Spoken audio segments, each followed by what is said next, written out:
Chapter 21. Meng Hao, you're shameless. The Black Mountain was not bare, but rather covered with a lush forest of trees that stretched up toward the heavens. The reason this place was called a Black Mountain was because all the trees were completely black, and it seemed to be filled with swirling demonic energy. It was completely different from any of the other mountains, as far as the eye could see. Upon entering the mountain, Meng Hao heard a deep roar, and two demonic beasts of the third level of qi condensation charged toward him. They had the bodies of wolves with long, snake-like tails and were covered with thin fur. They glared at him hatefully. As soon as they approached, Meng Hao stopped, then lifted up the copper mirror and shined it upon them. Instantly, one of the demonic beast's right eye shot out a geyser of blood. It let out a miserable shriek, frightening its companion. Meng Hao's eyes flashed. This time, the mirror had exploded the demonic beast's eye, not its buttocks. A similar thing had occurred when he fought Zhao Wugang. He didn't have any more time to think about it. Even as they moved to evade him, he hurtled past them. As for the two fifth-level cultivators, they raced in pursuit, infuriated. Their flying swords shot out, instantly slaying the two demonic beasts. They didn't even stop to collect the demonic cores. Their bodies seemed to become rainbows as they raced in pursuit of Meng Hao. This is a demonic mountain. I've heard that a demon king lives on the peak. Meng Hao, fleeing to this place, is just a way of seeking your own death. There's no need to flee. Come back and we can discuss things, maybe make a trade. The two cultivators called after him as they pursued, their voices seemingly sincere, but their hearts filled with murderous intentions. Meng Hao neither looked back nor responded to their calls, instead speeding along in the direction of the peak of the mountain. Before long, he ran into a group of 7 or 8 demonic beasts. Most of them seemed to be at the third level of qi condensation. After cowing them with the copper mirror, he made his escape. Of course, the two fifth-level cultivators had no such ability, so they had to massacre their way through. Then, covered with blood, demonic blood, of course, not their own, they continued in pursuit. They were starting to grow exhausted. During the battle, they had used up even more medicinal pills. But as the saying goes, if you ride a tiger, it's hard to get off. Gritting their teeth, they continued their pursuit. They're still after me. Meng Hao, his face grim, had already reached the farthest point he had ever traveled on the Black Mountain. If he went any further, it would be difficult to avoid demonic beasts of the 5th level of qi condensation. A hard look appeared on his face, and with clenched jaw, he proceeded onward toward the mountain top. After time passed enough for half an incense stick to burn, a low roar suddenly sounded out, seeming to cover half of the mountain. Like a dark wind, a multicolored giant wolf came toward him, howling. The wolf had legs 6 meters long and bright red eyes which shone with killing intent. Suppressive 5th-level qi condensation spirit roiled away from it. If it had been alone, it would not have counted for much. But behind it followed a group of 5 smaller multicolored wolves with cultivation bases at the peak of the 4th level, as well as another 5th-level wolf. Their fierce howling filled the air. Meng Hao's eyes glittered, and without hesitation, he lifted the copper mirror and shone it toward the wolves. A miserable shriek poured out from the mouth of one of the wolves, and blood poured out from its chest, as if it had been stabbed. The other wolves looked on in shock, retreating unconsciously. Moments later, unsure of what exactly was happening, and full of guesses, he gritted his teeth and proceeded forward. 2 flying swords appeared beneath his feet, carrying him forward over 30 meters in an instant. Further behind appeared the 2 fifth-level cultivators. When they saw the pack of demonic wolves, their expressions dropped. Even though they pursued Meng Hao together, they still had to guard against each other. This area was still in the jurisdiction of the Reliance sect, but once outside the gates of the sect, it would not be a rules violation for one of them to kill the other. Amidst pursuit, it would have been no big deal, but now they were facing a crisis. The two fifth-level demonic wolves looked at them threateningly. That, not to mention the rest of the smaller demonic wolves, caused the two to quickly come up with a plan. Immediately they split, one running off to the left and the other to the right. They moved quickly, but the demonic wolves moved even faster. They were sentient demonic beasts, and already felt an astonishing fear of the copper mirror, as well as Meng Hao. Amidst their furious roars, however, he had made his escape, whereupon two chi condensation fifth-level cultivators invaded their territory. The cultivators had no time to consider their fury. They ran, pursued by the howling demonic wolves. In moments, they had fled far away. Meng Hao let out a sigh, looked up toward the mountaintop, and then back toward the fleeing cultivators. His eyes flashed. Those demonic beasts will cause them a bit of trouble and will keep them off my tail for a while. But the fourth 2-hour period is almost here. The pill beacon will shine again, and then they'll be able to find me. Meng Hao looked again toward the mountain top. He clenched his jaw and ran forward. Shortly after that, a beacon of light burst out of his bag of holding, shooting up into the sky. Even someone a great distance away would be able to see it clearly. Every 2 hours, the beacon would appear, as it had already a few times today. This was the fourth time. Meng Hao proceeded carefully, trying to avoid as many demonic beasts as possible. Most of the ones he saw were of the fifth level of chi cultivation, so of course he feared them. It seemed they preferred to move about in groups, not alone, so even though the copper mirror provided some protection, he did his best to move around them. As such, his speed was reduced, and he could not run. Time slowly passed, nearly an hour. Suddenly, a massive, furious roar sounded out throughout the whole mountain. At the same time, Meng Hao burst out from the thick forest, a worried expression on his face. Chasing him were 7 or 8 psychic demonic apes. They were furious and extremely fast, pursuing Meng Hao with unbridled fury. 3 of them were of the fifth level of chi condensation, and this made Meng Hao groan inwardly. He had been very careful so far, and hadn't imagined that even as he carefully made his way around the troop of demonic apes, the mirror would of its own volition suddenly attack them, exploding one of the apes whose fur was so long it dragged on the ground. This, of course, raised the fury of the rest of the demonic apes.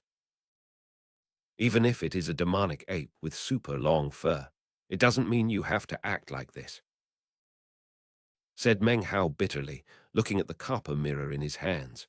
He realized that he still didn't fully understand all the mysteries of the mirror. Now, though, he didn't have time to think about it. He ran down the mountain away from the demonic apes. Looking back, he saw that the apes were closing in on him, so he waved the copper mirror, and another miserable shriek rang out. At that exact moment, Meng Hao saw that ahead of him, which was about the halfway point down or up the mountain, glittered the aura of flying swords. His eyes shone, and he raced forward. In an instant, he was almost upon a group of 4 cultivators of the fourth level of chi condensation. One of them was Xianxia Song. They were in close combat with several demonic bears. Blood filled the air, and it appeared that they had the upper hand as the corpses of 2 demonic bears lay at their feet. Meng Hao. They caught sight of him almost as soon as he caught sight of them, and their eyes filled with murderous intent, especially Xianxia Song's. They appeared to be exhausted. Their journey in the Black Mountain had been wrought with battle. Originally, they had been 10 strong, but most of them had already given up. The 4 remaining had exercised control over their cultivation bases with gritted teeth and followed after the pill beacon until they found themselves in this brave fight against the demonic bears. When they caught sight of Meng Hao, their eyes grew red, and they subconsciously wanted to switch the target of their flying swords' attacks. Dear brothers, I received your orders to attract the attention of this troop of demonic apes. Quick, make your move. As Meng Hao approached, he ignored the flying swords and shouted his words loudly so that the pursuing psychic apes would be sure to hear. Even as the words were out of his mouth, shockingly furious roars reverberated from behind him as the 7 or 8 psychic apes burst out from the trees, their red eyes glowing. Meng Hao, you're shameless. Damn it, you're too despicable. The 4 men's faces fell, and they tried to fall back, cursing Meng Hao. But the fight with the demonic bears wouldn't permit it. Meng Hao, who was still worried about the whole situation, had already passed them, and the red-eyed demonic apes charged forward furiously. Meng Hao looked back at the 4 of them, killing intent appearing in his eyes. He slapped his bag of holding, and some flying swords shot out with a low hum. Boom! The explosion thundered out as the flying swords exploded. Meng Hao instantly sent 2 flame serpents to follow them, and several nearby trees exploded into bits. Borrowing some of the momentum from the explosion, Meng Hao swallowed a mouthful of blood and shot away. Behind him, the 4 cultivators were impeded by the explosions. As for the demonic apes, they had lost sight of Meng Hao. But the cultivators were right there in front of them, so they attacked instantly. Miserable screams rang out, and Meng Hao continued onward without a backward glance. This place isn't too bad, it's just a bit dangerous. Meng Hao ran along until he was sure the demonic apes weren't following him, then stopped, panting. He looked around. It's not easy to keep hold of a dry spirit pill. He murmured. He looked down at his bag of holding and let out a sigh, feeling somewhat distressed. I've already wasted 31 flying swords, and each one of those is basically a spirit stone. I've also consumed several medicinal pills, each of which is also equivalent to a spirit stone. And it isn't even the 5th 2-hour period yet. Meng Hao laughed bitterly, feeling twisted at heart. In the end, if I can consume the dry spirit pill and make a breakthrough in my cultivation base, then it will all be worth it. Veins of blood had appeared in his eyes. He was like a gambler who intended to win at any cost and had gone all in. If those 4 fourth-level disciples don't get killed, they'll definitely be exhausted, and I doubt they'll be willing to continue their pursuit.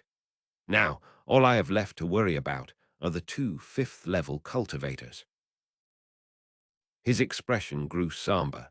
His opponents had higher cultivation bases than him, and there were 2 of them. It would be difficult to stand up to them, and as far as he was concerned, it wasn't worth it to kill them. The cost in spirit stones would be too great. He rested for a bit, looking up at the mountaintop. Then he gritted his teeth and began to run. The 5th 2-hour period arrived quickly, and almost as soon as the pill beacon shot up into the sky from his bag of holding, he heard the sinister voices of his 2 opponents coming from either side of him. Meng Hao, you can't escape. Hand over the dry spirit pill to me. I can let you die with your corpse intact. Otherwise, I'll leave you here for the beasts, and nothing will remain of you. Even as their voices echoed off into the distance, the 2 cultivators' bodies flashed like rainbows as they charged towards Meng Hao. Determination filled Meng Hao's eyes, and he fled onward. It appeared that up ahead was the resting place of some demonic beasts. Chapter 22.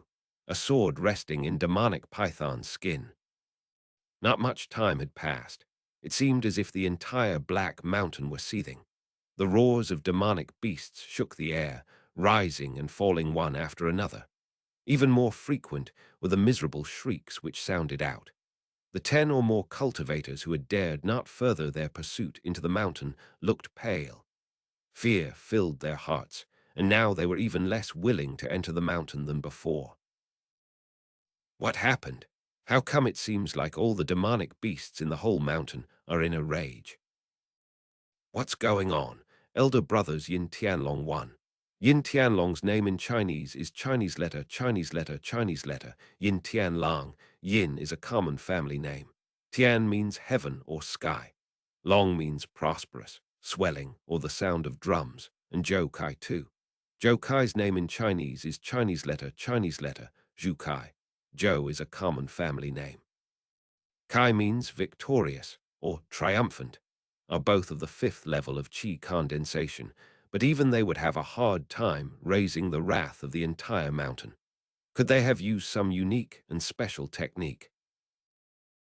The small crowd at the foot of the mountain made their guesses, listening to the deafening roars. As far as Yin Tianlong and Zhou Kai, they had already been tormented to near madness by Meng Hao's tricks. They watched helplessly as Meng Hao moved about up ahead in the distance, along with vast amounts of demonic beasts. Based on the hatred in their eyes, if looks could kill, Meng Hao would have been dead several times over. Yet within the hatred was helpless exhaustion that only Yin and Zhou could truly understand. Every time they had begun to chase Meng Hao again, he had constantly used some sort of demonic magic to provoke all types of demonic beasts. With the mere flick of a sleeve, he would cause some part of a demonic creature's body to explode. The stench of blood filled the air, slowly driving the creatures crazy. Seeing so many demonic creatures made their scalps go numb, as the creatures didn't just pursue Meng Hao. Once the creatures caught sight of the two of them, they would begin chasing after them. Then, some distance away, Meng Hao would slip away like a loach. "Damn it! I curse you to die in the belly of the beasts," roared Zhou Kai. Next to him, Yin Tianlong sighed, looking even more exhausted. Time slowly passed, and the beginning of another of the 2-hour periods approached. In the darkness of night, the pill beacon was dazzling. As it revealed Meng Hao's position, Zhou and Yin gnashed their teeth and pursued. As usual, Meng Hao used his demonic magic to provoke more demonic beasts, then led them to Zhou and Yin, whereupon he would watch them disappear amidst the pack of furious creatures. How can he have not been devoured by a demonic creature already? Zhou and Yin were exhausted to the bones, whereas Meng Hao skipped and jumped about, filled with energy. Seeing this, hatred filled them to the marrow, and their gums itched with hatred. But there was nothing they could do. In truth, Meng Hao was also exhausted. Every time the pill shone, he was forced to immediately arouse the attention of some demonic beasts. Of course, the copper mirror allowed him to stop the fastest creatures screaming in their tracks, thus giving him time to escape. Were it not for that, he would have long since dropped to the ground in fatigue. Suddenly, he realized that he had reached the top of the mountain. The ground was covered with fissures and crevices, some of them so large that a person could easily fit inside. Panting, Meng Hao sat down behind a boulder to rest, looking down at the copper mirror in his hands. It was burning hot, as if everything that had happened today had made it incredibly excited. With a bitter smile, Meng Hao looked around and noticed a massive fissure up ahead, out of which seeped a thick black mist.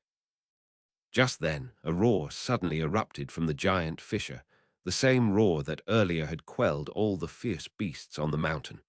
The roar seemed capable of shaking the whole world. It resounded like a thunderclap. In an instant, the entire area was clear of all demonic beasts, as if the entire mountain now contained only this roar. The roar seemed to vibrate even Meng Hao's mind, dispersing all the spiritual energy within his body. His facial expression changed. This roar was familiar. In his previous visits to the regions near the Black Mountain, he had heard it. It was a sound which curdled both blood and qi, leaving one's mind filled with unease. As the roar sounded out, Meng Hao forced his eyes to remain open and watch as the black mist poured out of the fissure. As the mist dispersed, Meng Hao was able to see a huge black python, over 6 meters thick, with a heinous and fierce countenance. About half its length had suddenly moved out of the fissure. It looked to be in pain, and its fierce roar shook heaven and earth. Meng Hao spat out a mouthful of blood. He leaped out from behind the boulder and flew down the mountain, not daring to remain behind. But then he stopped, his curiosity having gotten the better of him. When he went back to take a second look, he noticed something interesting. The python's body, half of which was visible sticking out of the fissure, seemed to peeling. It looked as if it had two sets of skin. It coiled up on itself, rubbing the outer skin to shed it away. It's shedding. Upon recognizing what was happening, Meng Hao sucked in a breath. He knew that pythons were weakest during the time in which they shed their skin. It took a while for it to happen, especially if the python were demonic in nature. With a body as large as this one, it would probably take even longer, perhaps several years. No wonder you can hear it roaring all the time. It must have been in the process of shedding for years. His gaze shifted, and he noticed something else in addition to the python. Upon closer inspection, he gaped in amazement. It was a flying sword. It appeared to be exceedingly primitive, with no special characteristics at all. But it had been stabbed deeply into the python's body. It appeared to have been there for quite a long time, many years perhaps. The area around where the sword had stabbed into the body was dry and withered, which attested to the power of the sword. This demonic python has a cultivation base of at least the 7th level of chi condensation, perhaps the 8th, maybe even the 9th. His mouth grew dry. He could only imagine how tough the python's skin was, which only further attested to how amazing the primitive-looking flying sword was. A flying sword, which can stab a demonic creature like this, must be a true treasure. Meng Hao palpitated with eagerness, then let out a dejected sigh. With a cultivation base at the 4th level of chi condensation, acquiring the sword was little more than a dream for him. Even if he were at the 5th level, it would be equally impossible. Shaking his head, he headed down the mountain, eyes glittering. There was still something important to accomplish. The copper mirror in his sleeve continued to boil, and soon he had a handful of demonic beasts following him, howling. A few hours passed, and dawn broke. The last of the 12 two-hour periods would soon end. Zhou and Yin had already given up all hope. They stared up at Meng Hao, who sat cross-legged further up the mountain. If the two of them made the slightest move, he would rile up a group of beasts, and not only would they not succeed in their goal, they would most likely be injured. Couple that with their exhaustion, and the only thing they could do was gasp for breath and stare venomously at Meng Hao. Damn it, Meng Hao, how could you escape me? Zhou Kai panted for breath, then let out a helpless howl. Meng Hao really was a loach that could come and go like a shadow within the jungle. Don't you have your own skills? Said Yin Tianlong, who wasn't very far away. Able to neither kill nor pursue, he was half mad, and his words seemed to contain no logic. Can you just not flee? There's no need to use such wicked demonic magic to send beasts after us. Why don't we have a fair fight? My cultivation base isn't as high as yours. How could I fight you? Said Meng Hao, also panting. If you want to keep chasing me, I don't really have any other choice. He swallowed another medicinal pill. Never before in their lives had Zhou and Yin ever met anyone as seemingly unreasonable as Meng Hao. They both felt regret at heart. If they had known it would turn out like this, they would never have chased after him to steal the pill. Time slipped by, and the hour approached for the sealing spell on the pill to dissipate. Yin Tianlong let out a long sigh. With a bitter laugh, he shook his head. There was nothing left he could do. He couldn't pursue or attack, lest he be forced to face demonic beasts. His medicinal pills were exhausted, and he had lost 2 flying swords. How could he even attempt to steal the pill? Of course, that was not to mention his opponent's tactics. His dazzling, wicked ideas seemed to have no end. Even the slightest bit of inattentiveness would lead to injury. With a humiliated sigh, he gave one last look at Meng Hao, then turned and headed down the mountain, finally tormented into surrender. As he left, Zhou Kai felt racked with indecision. Dawn approached, as did the ending of the 12th two-hour period, and with it, the unsealing of the medicinal pill in Meng Hao's bag of holding. Zhou Kai stamped his foot hatefully, then, without a word, turned and left. He was convinced that Meng Hao was just too hard to deal with. In fact, there was fear in his heart. If he didn't leave this place now, perhaps he never would. Meng Hao watched the two of them leave and head down the mountain. He let out a very long sigh and felt exhaustion fill his body like floodwaters. He bit his tongue and woke up a bit, then hurried off into the distance. He didn't leave the Black Mountain, but rather made his way to the mountaintop. There was the demonic python there, but generally speaking it was relatively safe. After all, the python needed time to complete its transformation, and its roars kept away other demonic beasts. Meng Hao found a fissure in the rocks and sat down cross-legged. He glanced down at his bag of holding, suddenly feeling apprehensive. I wasted so many medicinal pills, each one worth spirit stones.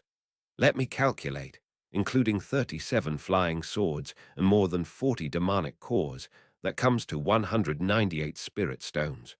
198. His body trembled, and he felt quite upset. Thankfully, the 24 hours is now up, he said, trying to comfort himself. And the dry spirit pill is mine.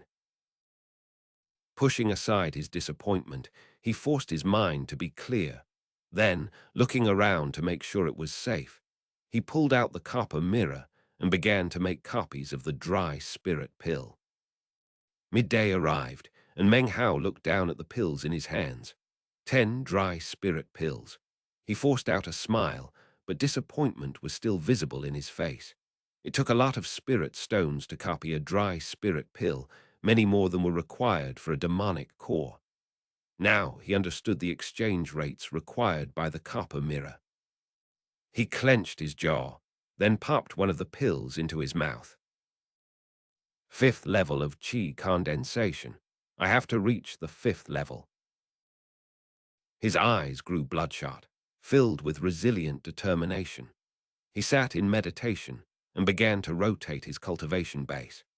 Booming sounds resounded through his body as boundless spiritual energy erupted out of the dry spirit pill, causing the spiritual forces in Meng Hao's body to turn into a spinning vortex which suddenly spread outward in all directions.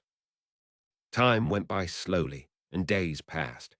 When Meng Hao, his eyes closed, broke through the 5th level of qi condensation, the Black Mountain was filled with the roars of the python. Its transformation, like Meng Hao's, seemed also to have reached a critical juncture. Chapter 23. An Ancient Beast. As Meng Hao sat in secluded meditation in the small mountain fissure, rumors about what had happened regarding the dry spirit pill began to ripple out. This was especially true when Zhou and Yin returned. Many people saw them, but of course none dared to ask about who had ended up with the dry spirit pill. Because Meng Hao didn't appear, rumors began to spread that he had died. At that exact same moment, Wang Tengfei stood with hands clasped in his immortal's cave on the East Mountain. The mountain breeze caused his hair to waft about and his long robe to rustle. He seemed exceedingly perfect in every way, especially his face, which was so beautiful and flawless that it could send women mad. As a matter of fact, a mere nod of his head could drive crazy not just the young female cultivators of the Reliance sect, but of the cultivation world of the entire state of Zhao. His gentle eyes, amiable disposition, beautiful features, superb latent talent, refined cultivation base, astonishing family background. All of it seemed to prove that Wang Tengfei deserved to be chosen, which in turn caused people to respect him even more. He was blessed by heaven. He stood there, an enchanting smile on his face, his eyes seemingly filled with stars as he stared off into the distance. His gaze seemed to almost bore directly through the mountain ranges to fall directly onto the black mountain filled with demonic beasts. He stared for a long time, his eyes flickering with an indiscernible excitement. "The time has come," he said, his smile light but his heart afire. "I spent 3 years digging through the ancient records, then another year searching high and low throughout the state of Zhao. After that, I waited for 2 more years here in the Reliance sect. Finally, today has arrived. Before the winged rain dragon died, it flew to this place. I never imagined that the two most important things to me would relate to the Reliance sect. Is my destiny really to be realized here? After the current matter is ended, I will enter the inner sect, and being my plans regarding my foundation establishment." His smile grew, even more enchanting. "Elder brother Wang, we are prepared," said a man who stood behind Wang Tengfei. His cultivation base was at the 5th level of qi condensation. He spoke with utmost respect. "Even the members of the other sects are assembled according to your requirements. We shall certainly succeed. Unfortunately, Shangyuan Song hasn't returned, and we don't know where he is. It's not certain whether or not he was able to invite Master Uncle Shangyuan." "Very well," said Wang Tengfei with a smile. "We've been preparing for this matter for a long time. According to my deductions, the demonic python is almost at the end of its 2-year shedding period.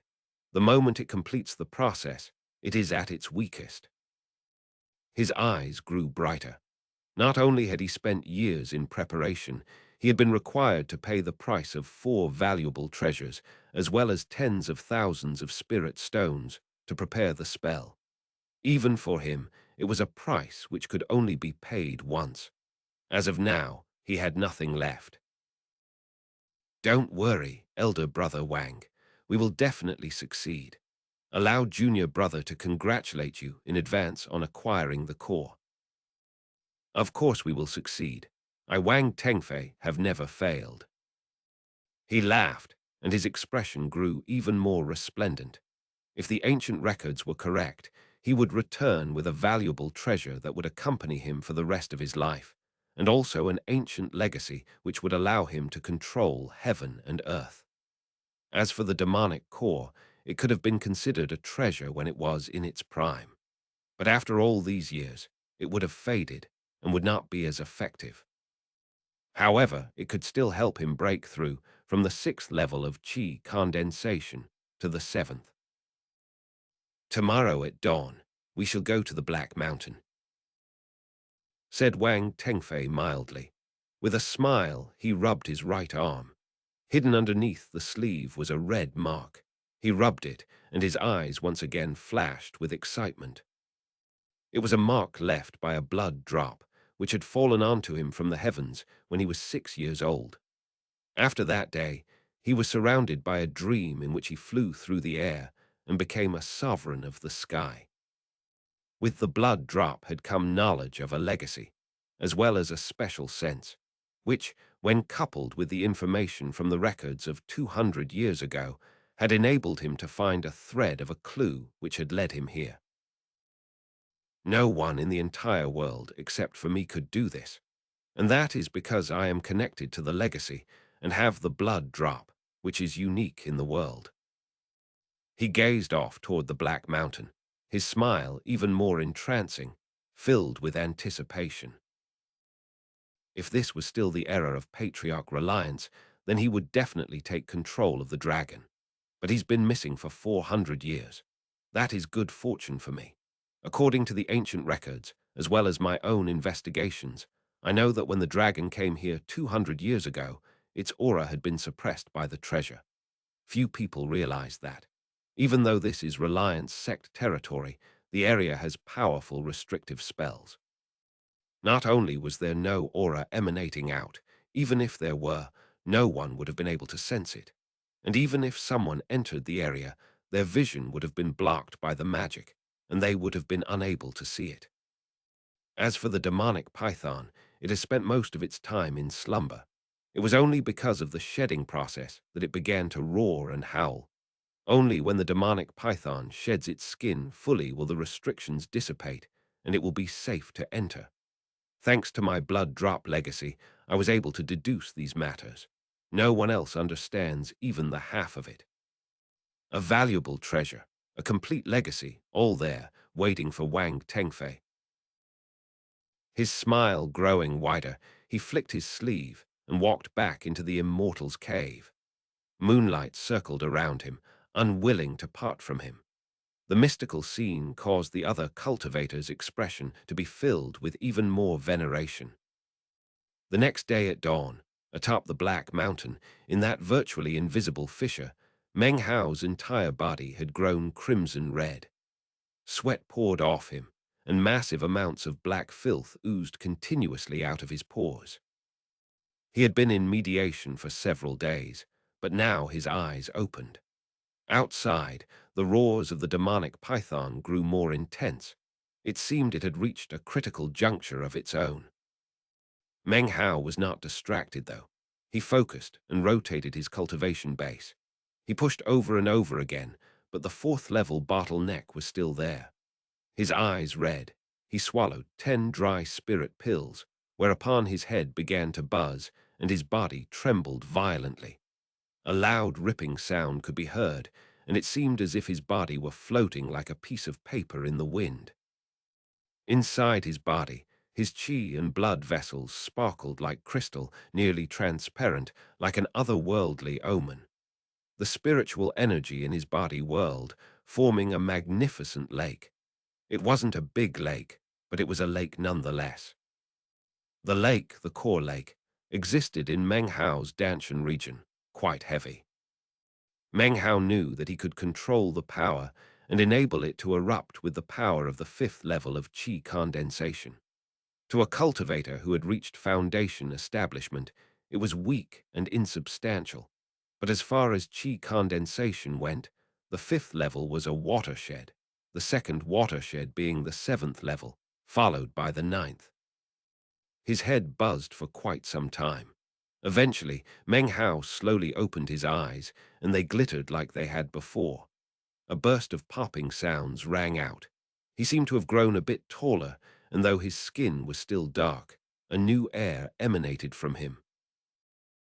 The fifth level of qi condensation. Meng Hao took a deep breath, then smiled. He had reached the fifth level of qi condensation. Now he could practice the wind-walking technique. That, combined with flying swords, would give him much greater speed both in movement and attack. It was completely beyond the fourth level. Dry spirit pills really are beyond ordinary, said Meng Hao, looking down at the 2 dry spirit pills in front of him. But they still have their limitations. Perhaps after consuming a lot of them, they will become less effective, just like the pills in the past. I wonder if I will be able to use them to get to the 6th level of qi condensation. As he contemplated this, his expression suddenly changed.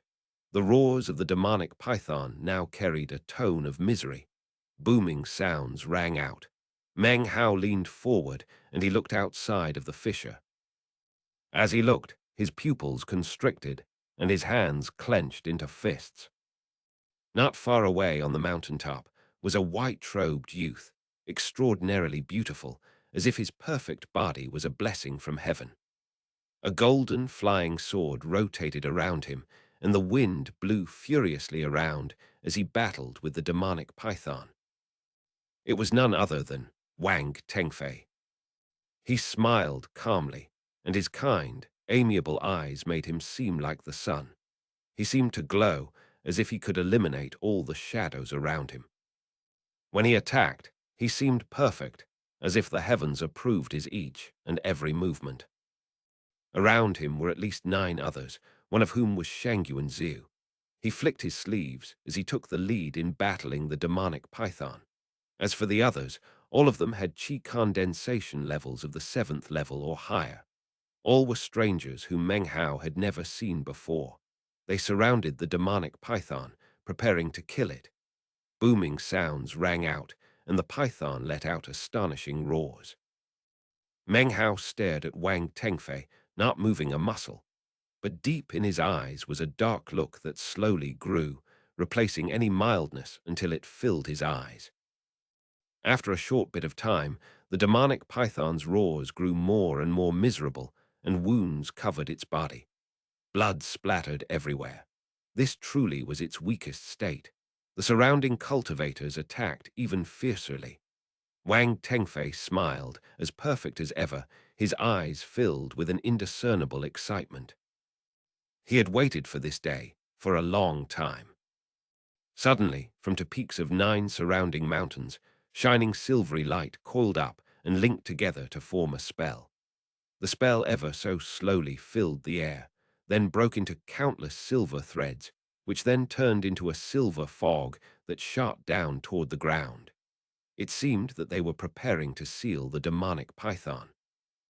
But just then, the python looked up toward the heavens and let out a roar which resounded out over the black mountain, shaking everything. Suddenly, on top of the python's head appeared the ghostly image of a beast. The creature was bright red, with enormous wings and a hideous-looking head. Its sharp claws glittered, and it had a long tail.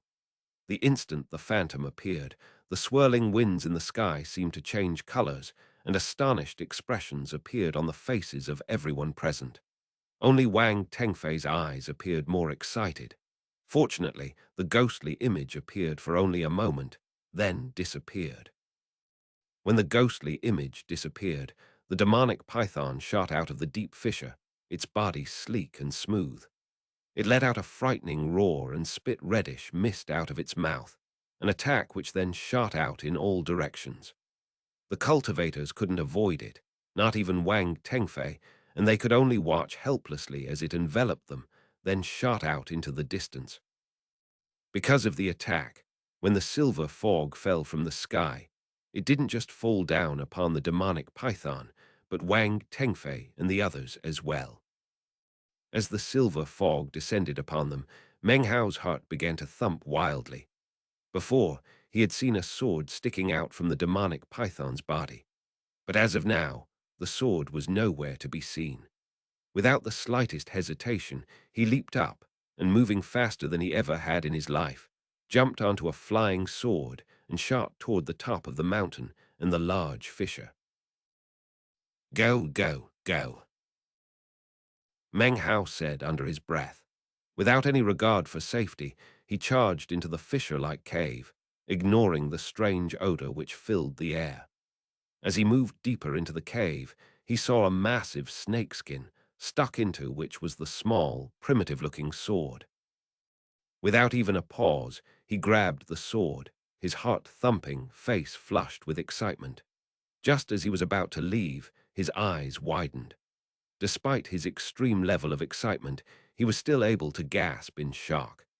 The thing really was a python's skin, but it was also something else, something shockingly frightening that Meng Hao had never before seen in his life. It was the corpse of a creature, a massive, shriveled corpse, several hundreds of meters long. The black mountain seemed to be hollow inside, and the creature's corpse filled more than half of it. Also visible were 2 gigantic, mostly disintegrated wings. Despite being dead, the creature's massive, hideous head was incredibly frightening.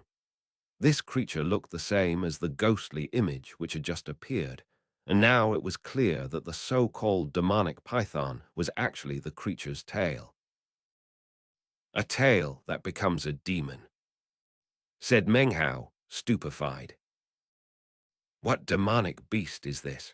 If it's a demonic beast, it must have a demonic core. He clenched his jaw. Based on his experience collecting demonic cores, it wouldn't be located in the creature's belly. Most demonic cores were located in the head. He dashed toward the horrific-looking head, and with a swipe of the primitive-looking sword, split it open. Sure enough, inside was a shriveled demonic core. He grabbed it and was about to leave when suddenly his heart began thumping even harder. From his current position, he could see that beneath the head of the creature's corpse was a skeleton. Who knew how many years the skeleton had lay crushed under the head? Next to the skeleton was a golden-colored bag of holding. Blood boiling, Meng Hao suddenly had the feeling that his destiny was thick in this place. He had acquired the sword, the demonic core, and now a golden bag of holding. He snatched it up, then shot out of the cave like the wind, and then down the mountain, filled with incredible excitement. I've struck it rich. This time I've really freaking struck it rich. Meng Hao had only been inside the cave for the space of about 10 breaths, and in 10 more he was gone from the mountain. The moment his shadow disappeared, a shape began to descend from the silver fog that hung in the sky. It was a person wearing a white robe, Wang Tengfei. With a flick of his sleeve, he floated down slowly. He looked around for a moment, then sped toward the cave. Chapter 24. Who was it? Wang Tengfei looked so excited that if anyone could have seen him, they would have been shocked. No one had ever seen such an expression appear on his face. To other people, Wang Tengfei was a chosen, with a mild expression, amiable smile, and beautiful appearance, perfect in every way. But at the moment, he could not help but show his excitement. He had prepared for this moment for years, had spent so many resources, all to get to this point, a point he had looked forward to for years. He would finally have a treasure he could carry with him for his entire life. His heart nearly burst with frenzied excitement. One of the main reasons he had joined the Reliance sect to begin with was to acquire this treasure. Moving as fast as he could, he entered the cave. When he caught sight of the massive, frightening corpse, he let out a loud laugh and his eyes glowed. He dashed toward the creature's tail, the part that had turned into the demonic python. He searched about for a while, whereupon a look of confusion appeared on his face. His eyes widened. After looking across the entire corpse, he stood there looking dumbstruck. What's going on? It can't be. The treasure can only be acquired after the python sheds its skin. The only safe time to enter is right now. How could it not be here? It's impossible. A heinous look filled his eyes, and his head spun. He searched the corpse again, seeking out the place where he remembered the sword should have been sticking out. When he found it, it was clear that the sword had already been taken. Wang Tengfei's body began to shake, and an unbelievable fury appeared in his eyes. He let out a howl that shook the entire Black Mountain. That was when he noticed that the corpse's head had been split open and the demonic core removed. When he saw the skeleton, his mood sank even deeper, and he barely even looked at it. His whole person appeared savage with fury. He dashed outside and pulled up his sleeve, hoping to get some reaction from the blood drop on his arm. But there was no reaction whatsoever. In fact, it was as if the blood drop had been wiped away. He searched the Black Mountain high and low, but found nothing. In the end, he returned dumbly to the cave and looked at the creature's corpse. He let out another shrill shriek.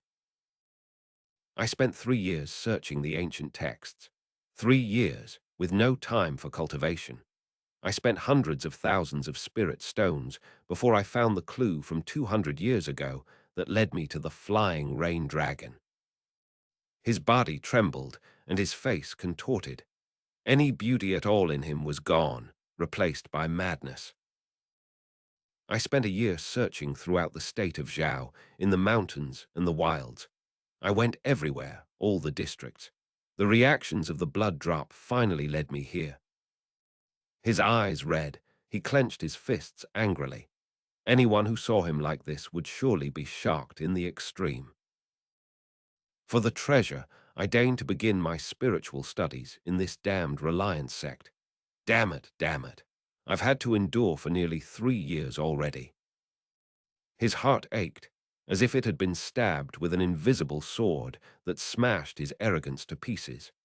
Up until now, he really had never believed that he could possibly fail. To prepare the spell to suppress the dragon, I spent all my remaining spirit stones. I used some precious influence from my clan to suppress information about the ancient flying rain dragon from getting out.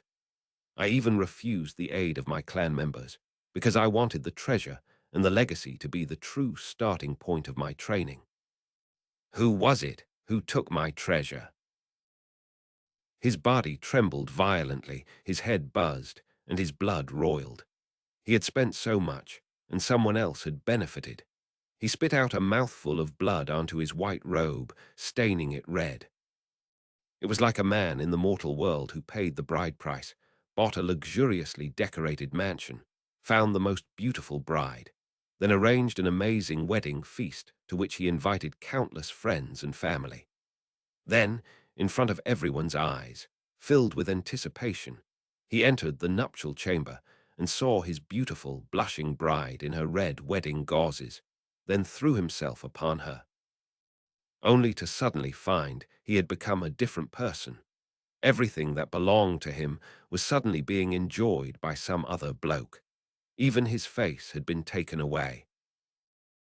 Who took my ancient cultivation sword? Wang Tengfei again shouted mournfully, then spit out another mouthful of blood. He staggered backward a few paces, his face pale, his eyes burning with madness. He couldn't accept it, not at all. Never before had he failed, ever. This, coupled with his arrogance, caused his heart to be filled with a powerful, humiliated fury. Who stole the treasure I planned to use to rebuke the cultivation world? As he thought about the price he had paid to reach this point, he coughed up another mouthful of blood. His robe was now almost completely red as he staggered backward. You didn't just take the treasure, you took the demonic core. Without that, I can't break through to the 7th level. Who are you? Who are you who took away my fortune? That was my treasure, that was my demonic core. His face twisted with madness as he continued his search, but to no avail. His miserable roars reached Meng Hao's ears as he fled for his life. His eyes glittered excitedly, and he ran even faster. I'm rich, really, really rich. His heart raced, and his mouth felt dry, and his speed increased until it far exceeded his previous speed limitation. Only a short time passed before he reached the Immortal's Cave on the South Mountain. He had guessed that the treasures he'd taken were very important to Wang Tengfei. Since he had virtually stolen them, he could not very well announce their existence publicly. He wanted to hide himself away as well, but if he did so, it would only attract more attention to himself. Instead, he should place himself in the open and attach himself to a position of reason, be bold and assured, with justice on his side. He licked his lips, and his eyes fairly shone. Even though Fatty still had the jade slip that opened the Immortal's Cave, Meng Hao still had another jade slip given to him by elder sister Su, which he knew could open the door. If there were only one key, how could she have opened the door when he sat counting his spirit stones that one time? When he entered the Immortal's Cave, he didn't see Fatty. At first, he was worried. But then he realized that even though Fatty looked naive, he was actually quite clever and wouldn't let himself be taken advantage of. Not thinking about it any further, he sat down cross-legged, took a deep breath and pulled out the golden bag of holding. He grew even happier at the sight of it, and when he opened it, he started to murmur softly to himself. It's so big, it seems it can hold, what? Before he even finished his sentence, his body grew stiff, and he sucked in another breath. When he looked in the bag of holding, his mind went blank, then began to buzz. Holy crap, I really am rich. His hands trembled as they gripped the bag of holding. It took a few moments for him to get his thoughts in order again. He pulled out a spirit stone with a shaky hand. The spirit stones in the bag were not quite the same as his other spirit stones. About as big as a finger, the spiritual energy which swirled about in them was not dense, and they also contained a strange, swirling mist inside. And the sheer amount, inside the bag of holding, were over 2,000 spirit stones. He had never seen such a vast amount of wealth in his entire life. He could not even breathe for a moment. His body trembled, and he stared blankly. Other than the spirit stones, the only things in the bag were some articles of clothing and a few other miscellaneous items. Sweat began to drip down Meng Hao's forehead. It wasn't hot inside the immortal's cave, but his body felt as if it were burning. After a bit of time went by, he began to laugh, a hearty laughter filled with joy. These spirit stones are strange. They're big, but their spiritual energy is just average. But the quantity, ha ha ha. After some time passed, he got himself under control. Licking his lips, he pulled out another of the objects he had acquired, the withered demonic core. He looked at it, his eyes gleaming intensely. He took a deep breath. That gigantic demonic beast must have been dead for many years. Eventually, its tail transformed into a demonic python. It must have been incredibly powerful when it was alive. And its demonic core. Meng Hao's breathing grew ragged as he looked at the hard, dried-out core. He brought out the copper mirror, intending to make some duplicates. Almost as soon as he pulled it out, and before he could even place the demonic core on its surface, the mirror suddenly began to burn so hotly that it almost injured Meng Hao's hand. An invisible force burst out from the mirror, charging toward the demonic core. A bang sounded out as the core in Meng Hao's hand was struck by the invisible attack. In an instant, another invisible force shot out from the copper mirror and struck out at the demonic core. It was as if the demonic core had suddenly turned into a long-furred demonic creature, and the copper mirror had gone mad with the desire to destroy it. Meng Hao was dumbstruck.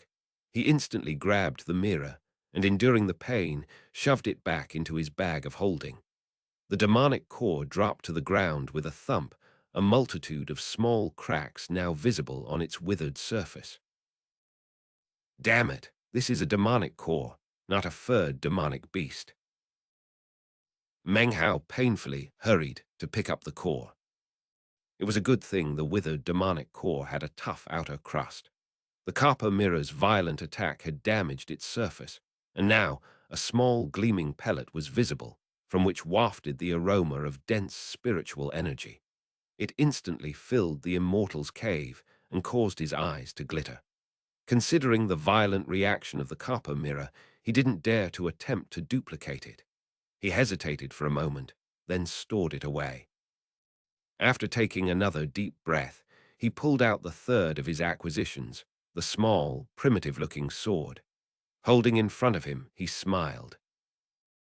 This sword is incredibly sharp. It could stab into the demonic python and was even able to split that giant demon's head open. It's definitely something special. He looked at the small sword in his hand. It was made not of gold or iron, but wood. On its surface were some faint lines of gold that seemed to have some sort of magical properties. Even though it seemed primitive, even just thinking about the wooden flying sword and its incredible sharpness made Meng Hao incredibly excited. Chapter 25. Sovereign of the Sky. This treasure must have a special history. Meng Hao swung the wooden sword, then stabbed it into the ground. It went in easily. Smiling, Meng Hao pulled it out, even happier than before. Suddenly, he lifted his head, looking surprised. He sensed that the spiritual energy in the immortal's cave was suddenly thinner than before. Actually, it seemed to have completely disappeared. Even though there wasn't originally a huge amount of spiritual energy, for all of it to disappear should not be possible. Spiritual energy was the chi of heaven and earth, which pulsed through various mountains like great arteries. The Reliance sect was just such a place. It should be impossible for the spiritual energy to suddenly dry up for no reason. Curious, Meng Hao stabilized his aura and concentrated, casting his senses about. Suddenly, he looked back at the wooden sword, disbelief covering his face. He had just discovered that all the spiritual energy in the room had been absorbed by the wooden sword. The sword, it can absorb spiritual energy. Meng Hao was shocked. After a moment, he slapped his bag of holding and produced a spirit stone. After placing it next to the sword, he watched as the spirit stone slowly grew dark over the space of about 10 breaths. He picked the spirit stone back up, feeling a bit sad at the loss of a spirit stone, but excited at the same time. This sword, it truly is a great treasure. He gazed at the sword with a look of determination, then slowly drew it across one of his fingers. With ease, it sliced open a cut. Meng Hao focused on his cultivation base. Sure enough, he felt the spiritual energy in his body being sucked out continuously through the cut. He covered his finger, excitement clear in his eyes. Within moments, the wound had healed, and Meng Hao gazed at the sword, laughing foolishly. If I used this sword when battling a magic user, all I would need to do is cut them, and their spiritual energy would be drained away, and I could trample over them. Too bad I only have one. If I had 2 or 10 or 100, then I could drain my opponent's spiritual energy even faster. How astonishing would that be? An image appeared in his mind of himself, wielding 100 wooden swords, all stabbing into Wang Tengfei's body. His journey into the Black Mountain and spending all those spirit stones had definitely been worth it. With that thought, he suddenly took a deep breath and pulled out the copper mirror. I wonder how many spirit stones. He hesitated for a moment, but couldn't stop thinking about how amazing the sword was. He placed it down onto the mirror. As soon as it touched the surface, the mirror flashed and the sword was sucked inside. Meng Hao had never seen this happen before, and it caused him quite a shock. He tried to grab the mirror to stop it, but was too slow. The wooden sword was gone. What's going on? Damn it, mirror. I went through a lot of painful hardships to get that sword. You okay? Calm down, calm down. Panting a bit, he forced himself to grow calm. After considering for some time, he took out a spirit stone and placed it onto the mirror. It disappeared. Has it already started the duplication process? Meng Hao's heart thumped, and with an anxious expression, he put in another spirit stone. 1, 2, 3, a disheartened expression appeared on his face. The mirror was like a bottomless hole. Before much time had passed, Meng Hao had already put 200 spirit stones into it. Damn it, damn it. He wanted to stop, but refused to get to this point and have nothing to show for it. Also, he knew that if he gave up now, it would essentially mean giving up the mirror's duplication ability. He could only endure his frustration and put more spirit stones in. 300, 400, all the way to 1,000. His face grew pale. His hand shook as he held out another spirit stone. When will this end, mirror? Are you stealing all the spirit stones I just got? He gritted his teeth. He'd already dropped in 1,000 spirit stones. He couldn't give up now. With eyes as bloodshot as a gambling addict, he threw in more spirit stones. Finally, when he threw in the 2,000th stone, the mirror began to shine with bright, multicolored light, indicating that the duplication had begun. By this point, Meng Hao was a bit numb. He stared mutely at the multicolored light, which slowly dissipated over a few seconds. When the light was gone, there were 2 identical wooden swords on the mirror. When he saw them, some of the color returned to his face. He picked them up, feeling a mix of emotions from sadness to anger to pain. All he could do was comfort himself. It's okay, no problem. He muttered to himself through clenched teeth. What are a couple thousand spirit stones worth anyway? Just a trifle. You can't get something new without giving up something old. It's worth it to have 2 of these wooden swords. He spoke the word. Trifle. With a bit of bitterness, he quickly put the copper mirror away and looked again at the 2 wooden swords. He sat there for a while thinking about their power. Slowly, he began to calm down.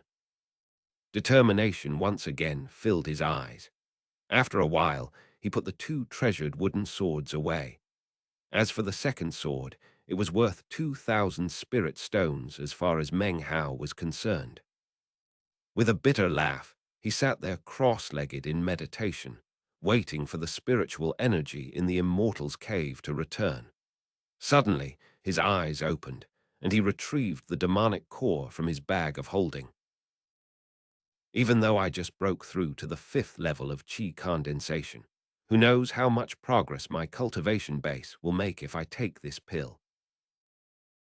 With a determined look, he swallowed the demonic core and closed his eyes. His body began to vibrate. The demonic core dissolved into an incredibly dense flood of spiritual energy which instantly inundated Meng Hao. The density of this spiritual energy was beyond any medicinal pill Meng Hao had ever consumed. In fact, there was no way to even compare it to anything. The core exploded with a white brightness, sweeping over Meng Hao's body. Blood sprayed out of his mouth and his body shook. But he held on, and the core lake grew larger and larger. Moments later, Meng Hao experienced a feeling of boundlessness. With each pulsing expansion, he felt a severe pain, and his body shook even harder. His face grew pale, and he gritted his teeth as hard as he could. Then the core lake began to churn and roil, and an astonishing level of spiritual power began to form. Despite the pain, Meng Hao could sense his cultivation base expanding from the initial stage of the 5th level to the middle stage. Time passed, although he wasn't sure how much. Accompanied by the thundering of the core lake, his cultivation base climbed even higher to the peak of the 5th level. Then his head buzzed, and his cultivation base suddenly broke through the 5th level and entered the 6th level of qi condensation. And not just the initial stage of the 6th level, it continued to climb to the middle stage of the 6th level. Then it slowly began to stop. The clothes on Meng Hao's body had been reduced to ash. Only the bags of holding remained at his side. Black filth completely covered him, but if you looked closely, you would see that his skin sparkled translucently, as if rays of morning sun emanated from it. His hair was longer, reaching down to his shoulders, and he was a bit taller. His body no longer seemed frail and weak, but rather tall and slender. His features were still somewhat swarthy, but his countenance shone with a strength too difficult to describe. It was otherworldly. His core lake seethed and churned, filling his entire body. Deep in its recesses, the demonic core settled down. For some reason, it didn't dissolve, but rather sat there unmoving. If it only just sat there, it would not be anything to think about. But when his cultivation base reached the 6th level, his head buzzed, and within the buzzing, he felt the indistinct pull of some sort of legacy. It seemed to be emanating from the demonic core, settling onto his mind like a branding iron. It must be some sort of blood legacy from the flying rain dragon, left for its weak, young offspring. As it had approached death, it fused the legacy into its demonic core. The demonic python must have intended to consume it after shedding its skin. And of course, Wang Tengfei, possessing a blood connection to the legacy, had lusted for the same thing. Sadly, Meng Hao got it first. Meng Hao suddenly found himself dreaming. He was flying in the middle of the sky, rebuking the highest heavens, rocking the earth, surrounded by churning winds and clouds. He was the lord of the heavens, and when the other flying beasts looked at him, they trembled as if they had lost the qualification to fly and would let him slaughter them. He was the sovereign of the sky, chosen, worshipped by all creatures. It seemed as if it were an ancient age, very long ago. That feeling of flying in the heavens left Meng Hao feeling almost crazy, almost in love with the feeling. He flew for a long time, and the entire time, a multitude of fierce beasts retreated from him in fear, and countless people on the ground prostrated themselves in worship. With the wind and earth beneath him, only the heavens could match up to him, but he was their equal. Then he reached a lake, and he lowered his head to look at himself.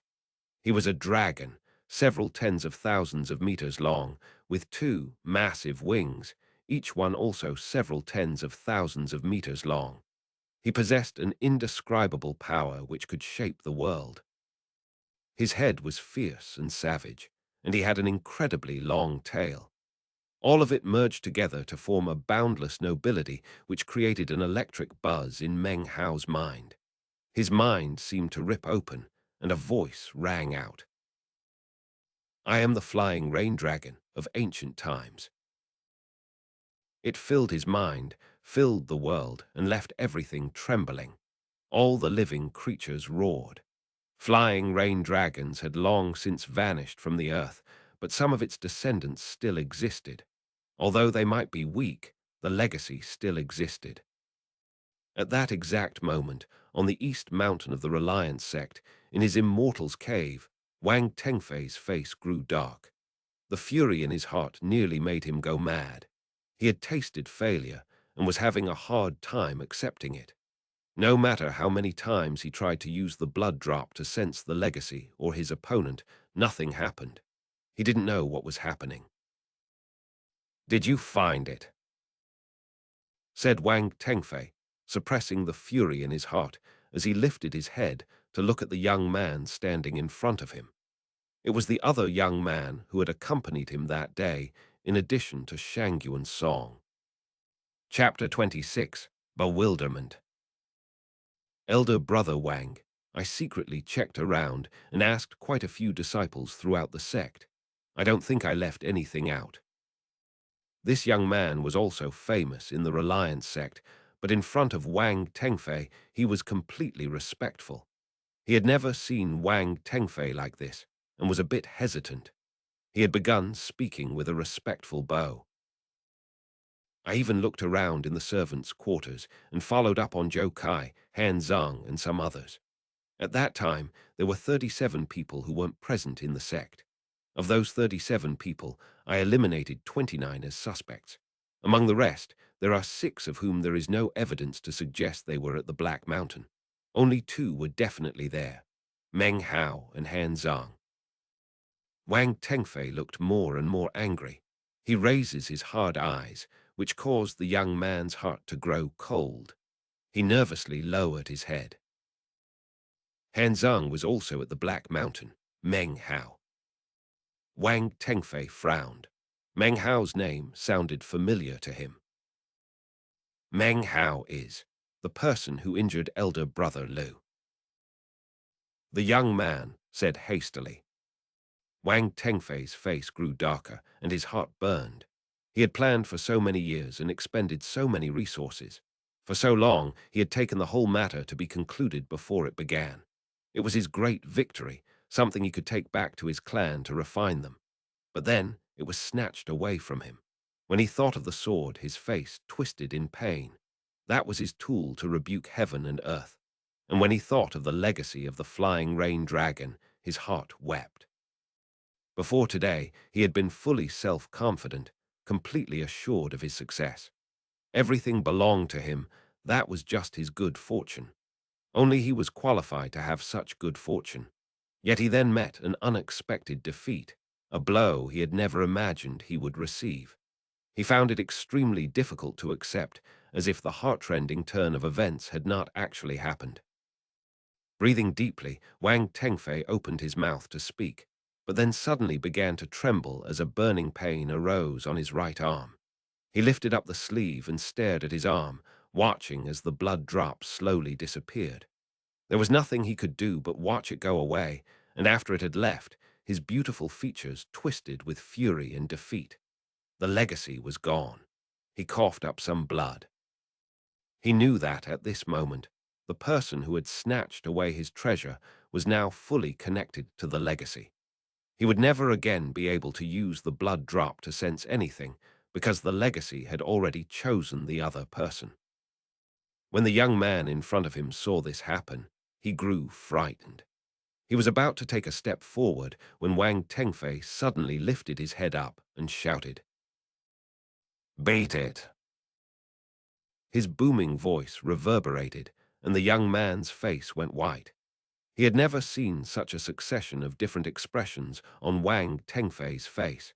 His body cold, he left. Within the immortal's cave, Wang Tengfei's eyes grew red, and his mind seethed as he thought of Han Zhang and Meng Hao. He could not help but think about the day he had looked down on the outer sect ants in the square. He frowned, his face growing more somber. He thought about how the blood drop wasn't able to sense the legacy, and how it had been wiped out by his opponent. Regardless of if it were Han Zhang or Meng Hao, neither of them should have been able to do it. Just who are you? His eyes shot with blood.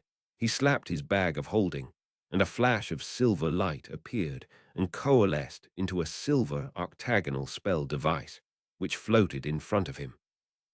He stared at it for some time, then determination filled his eyes.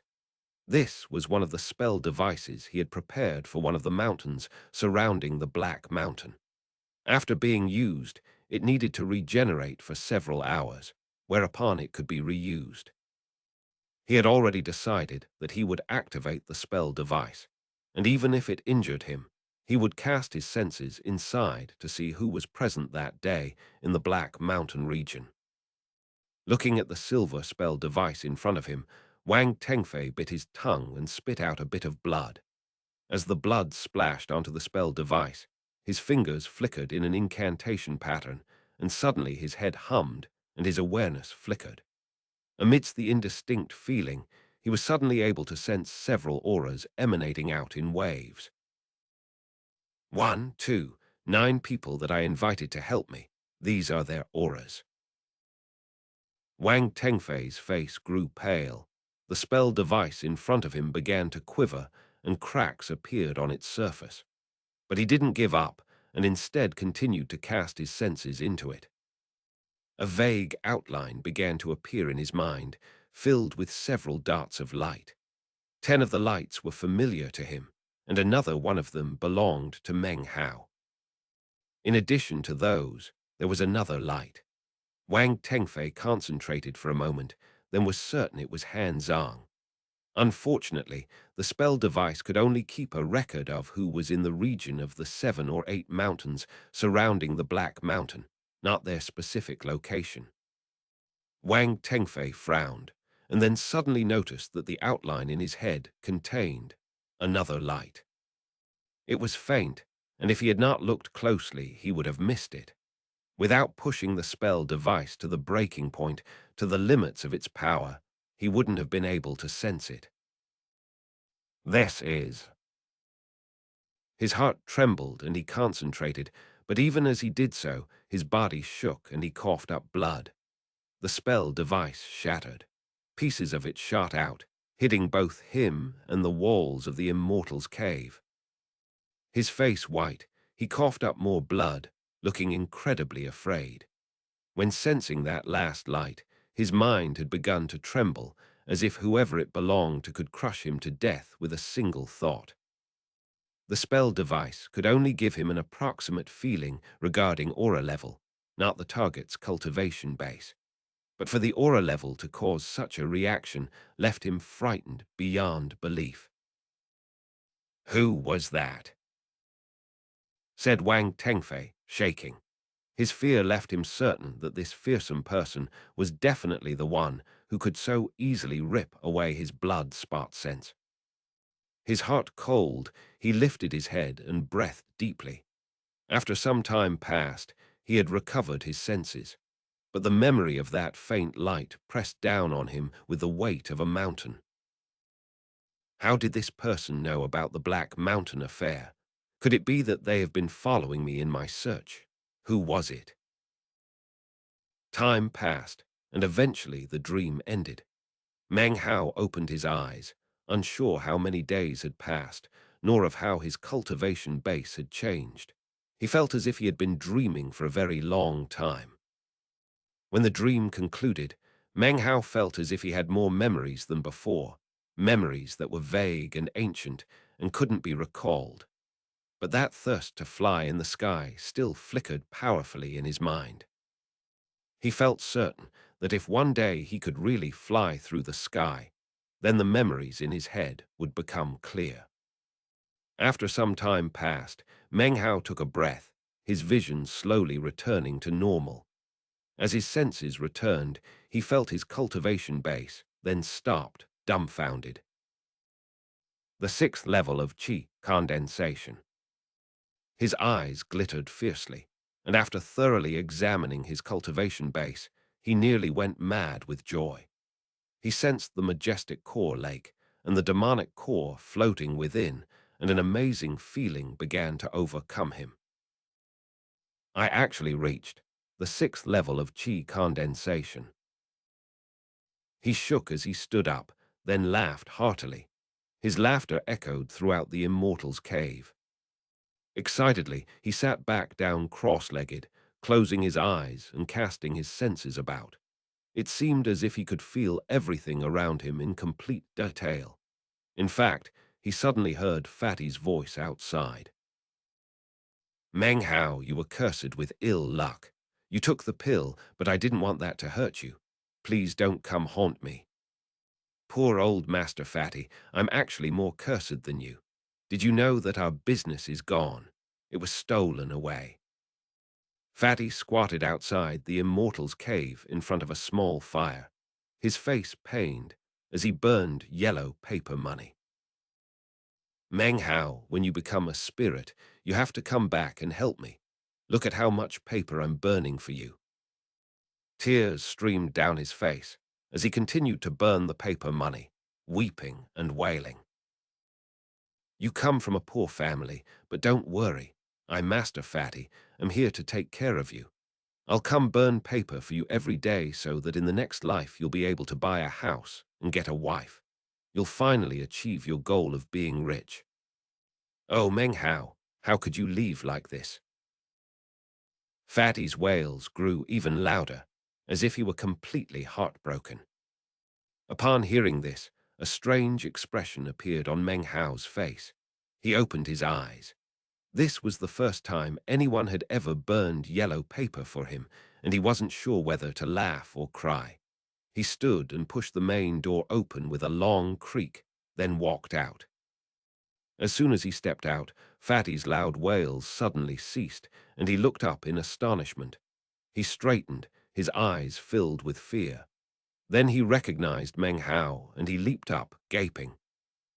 Meng Hao looked at Fatty with a strange expression, then gave a light cough and walked over to the nearby stream and began to clean himself off. He had never been so dirty in his entire life. After cleaning off, he put on a fresh green robe, then used a flying sword to trim his hair. Now he felt and looked like his old self. He turned and smiled at Fatty. Chapter 27. The Wind Stirs Again. Fatty stared at Meng Hao, tears streaming down his face. He rushed forward, bawling. "You're not dead. Meng Hao, you're not dead," cried Fatty as he hugged Meng Hao. "I was so scared these past few days. Everyone said that you had died, and I was so sad. You're my only friend. What would I do if you died? I thought of fleeing the sect. I even lost interest in filing my teeth. But if I left, how could I get revenge for you? So I didn't leave. I swear that I will find a way to help you get vengeance." Fatty looked with warm sincerity at Meng Hao, and after speaking for a bit, his tears began to dry up. The two of them sat next to the stream, and Meng Hao told him about all the things that had happened in the Black Mountain, leaving out, of course, the matters regarding the flying rain dragon and Wang Tengfei. Fatty listened anxiously, and when he heard that Meng Hao had reached the sixth level of qi condensation, he gasped, stupefied. The sixth level of qi condensation. Fatty looked extremely excited. "Holy crap, you've reached the sixth level of qi condensation. The year elder sister Sue brought us here, she was at the seventh level. Meng Hao, you really are an immortal. Can you fly?" "Fly." Meng Hao closed his eyes, visualizing the descriptions of the wind walking technique from the qi condensation manual. It would naturally be easier to perform the technique at the sixth level than at the fifth, but after trying several times, the best he could do was float in the air for a moment before dropping down. Muttering, he continued to try for a while, then took a medicinal pill. Finally, he was able to suspend himself about 5 inches in the air. Fatty looked on with wide eyes. Meng Hao suddenly opened his eyes, and they shone brightly. He stood up, then made several laps around the area, moving like the wind. Fatty watched on, breathing heavily. After moving around like this a few times, Meng Hao began to grow more accustomed to the technique. He slapped his bag of holding, and with a flash, a flying sword appeared. It moved down to his feet, and then he shot into the air. Fatty looked shocked, as if he couldn't believe what he was seeing. "You're flying," he murmured. Meng Hao felt incredibly excited. The wind blew against his face as he used the wind-walking technique to fly with the sword. After about 30 breaths, he began to feel unstable, then started to lose his balance. As this happened, Meng Hao's mind suddenly shook, and a mnemonic appeared in his head. The mnemonic didn't consist of words and was fantastically mysterious. It appeared in his mind like an instinct, and as it did, the spiritual energy in his body suddenly began to circulate. He waved his right hand unconsciously, almost like the flapping of a wing. Suddenly, a wind blade appeared in front of him. When the wind blade appeared, the flying sword underneath his feet quivered. The wind blade shot forward into the jungle, and 3 lines of trees were instantly sliced in half. A rumbling sound reverberated throughout the vegetation, and Meng Hao tumbled onto the ground. Fatty was thoroughly astonished, and it took him a while to recover his senses. His face flushed. He looked at Meng Hao with reverence in his eyes. "You really did it. If I stick with you, who would dare to bully me? And who would dare to mess with our business?" Thinking about this, Fatty suddenly laughed out loud. Meng Hao closed his eyes and thought excitedly about the wind blade. He was intelligent and realized that it most likely had something to do with the strange dream and the demonic core. The mnemonic which had appeared in his head was also connected to the demonic core. Suddenly, the shadow of the winged rain dragon appeared in the core lake. Meng Hao wanted to give voice to the feelings he felt regarding the dragon and being a sovereign of the sky, but try as he might, he could not. "Oh, right," said Fatty, suddenly recalling something. "Special promotion training is beginning in a few days. I heard that there's a month-long period in which you can sign up. You should join. You'll definitely be accepted. Then you could be the Reliance sect's third inner sect disciple. You'll be super famous." Special promotion training. Meng Hao looked surprised. He had heard about it before, but back then, his cultivation base had been too low, so he hadn't even considered it. But things were different now. In the entire Reliance sect, there were only 3 people at the 6th level of qi condensation, including himself. The others were Wang Tengfei and Han Zhang. Han Zhang had been stuck at the 5th level of qi condensation for a long time, but had recently broken through to the 6th. "I heard that they're only going to accept 1 disciple, and everyone is saying that the training was set up specifically for Wang Tengfei. But now you're at the 6th level, you might be able to succeed." Fatty really wanted Meng Hao to agree. If he became an inner sect disciple, he would easily be able to become a big shot in the Reliance sect. Meng Hao hesitated, unsure of what he really wanted to do. He was excited about the prospect, knowing that being an inner sect disciple would different than being in the outer sect. After becoming a member of the inner sect, no one would be quick to offend him, not even sect elders. Furthermore, there would be more opportunities for spirit stones and medicinal pills. But this was an important matter, and Meng Hao's cultivation base had developed quite rapidly. He needed to consider what others might think or conjecture. If he attracted too much attention, his losses might outweigh his gains. He had been a member of the Reliance sect for almost 2 years now. and had developed a deep understanding of the phrase, the law of the jungle. He also knew not to advertise his wealth, and yet he hadn't decided not to participate either. Maybe he would go. Although, after everything that had happened in the Black Mountain, his treasures and medicinal pills were almost completely used up. He would need to restock. He could not help but think wistfully about the 2,000 spirit stones. 20 days flashed by, and the registration period for the special promotion training was almost over. Not many had signed up. According to sect rules, upon registering, one could not leave the main square, but was required to sit in meditation beneath the dragon-carved pillars. No one was allowed to disturb the registrants either. Actually, the so-called training was in fact a contest of battle magic. It was said that years ago, the participants went out into the wilds to search for treasures, but with the Reliance sect in decline, the only way to select who to promote to the inner sect was to see who would be victorious with their battle magic. During that 20-day period, Meng Hao took a trip to the high-level public zone, but it was completely empty. Considering the Reliance sect's decline, Meng Hao could understand why. Once again, he opened up shop outside the low-level public zone. His return caused quite a big stir, and no one dared to interfere with the business. In fact, during the 20 days, business boomed and he earned quite a few spirit stones. Almost every day he was able to duplicate magical items and medicinal pills, which he slowly built up into a new stockpile. Even though all the magical items and flying swords in his bag of holding were ordinary in nature, he already had nearly 100.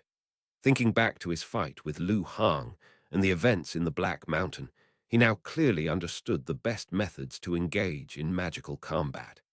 After pondering about this for a while, his eyes glittered. He had just come up with an idea to increase the effectiveness of all his flying swords. Other than managing the business, most of the remainder of Meng Hao's time was spent researching this method of increasing the power of his flying swords. He performed various tests and eventually came up with a few new techniques, ways to control more swords at the same time. One of the things he did was change the appearance of various swords to disguise them. Some he purposely scratched and marked up, some he broke the tips off of, and some he painted various colors. The rest of his time was spent attempting to connect his thoughts to those of a sovereign of the sky, the flying rain dragon. Even though he never succeeded, he found that his wind-walking technique improved significantly, bringing him gradually closer to the sky. Time whizzed by, and now only 2 days remained of the registration period for the special promotion training. Meng Hao currently sat at his stall by the low-level public zone, watching Fatty inside, hawking wares with deep fervor. Suddenly, he turned his head and looked off into the distance. Far down the mountain, he caught sight of someone walked toward him. Every step carried him forward several meters, so he arrived at the plateau very quickly. He appeared to be 27 or 28 years old and looked proud and lofty. In front of him, a long strip of yellow paper floated in the air, upon which was written various magical figures. Wisps of black smoke emanated from its surface, curling up and around the young man. A talisman. Meng Hao's eyes flickered as he examined it. He had read about this type of yellow paper in the Qi condensation manual. It was a powerful magical item which could be used a limited number of times. The approaching young man was none other than the second most powerful person in the outer sect, Han Zhang, who was at the 6th level of Qi condensation. As soon as he appeared, it caused quite a commotion on the plateau as everyone greeting him with cupped fists. Meng Hao, he said coldly, ignoring everyone else and staring at Meng Hao. Master Uncle Shangyuan has a matter he wishes to discuss with you. Please come with me to see him.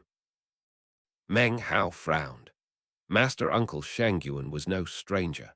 Whether it was his presence during individual pill distribution or his participation with Wang Tengfei in fighting the demonic python, it was clear that he was no ordinary individual.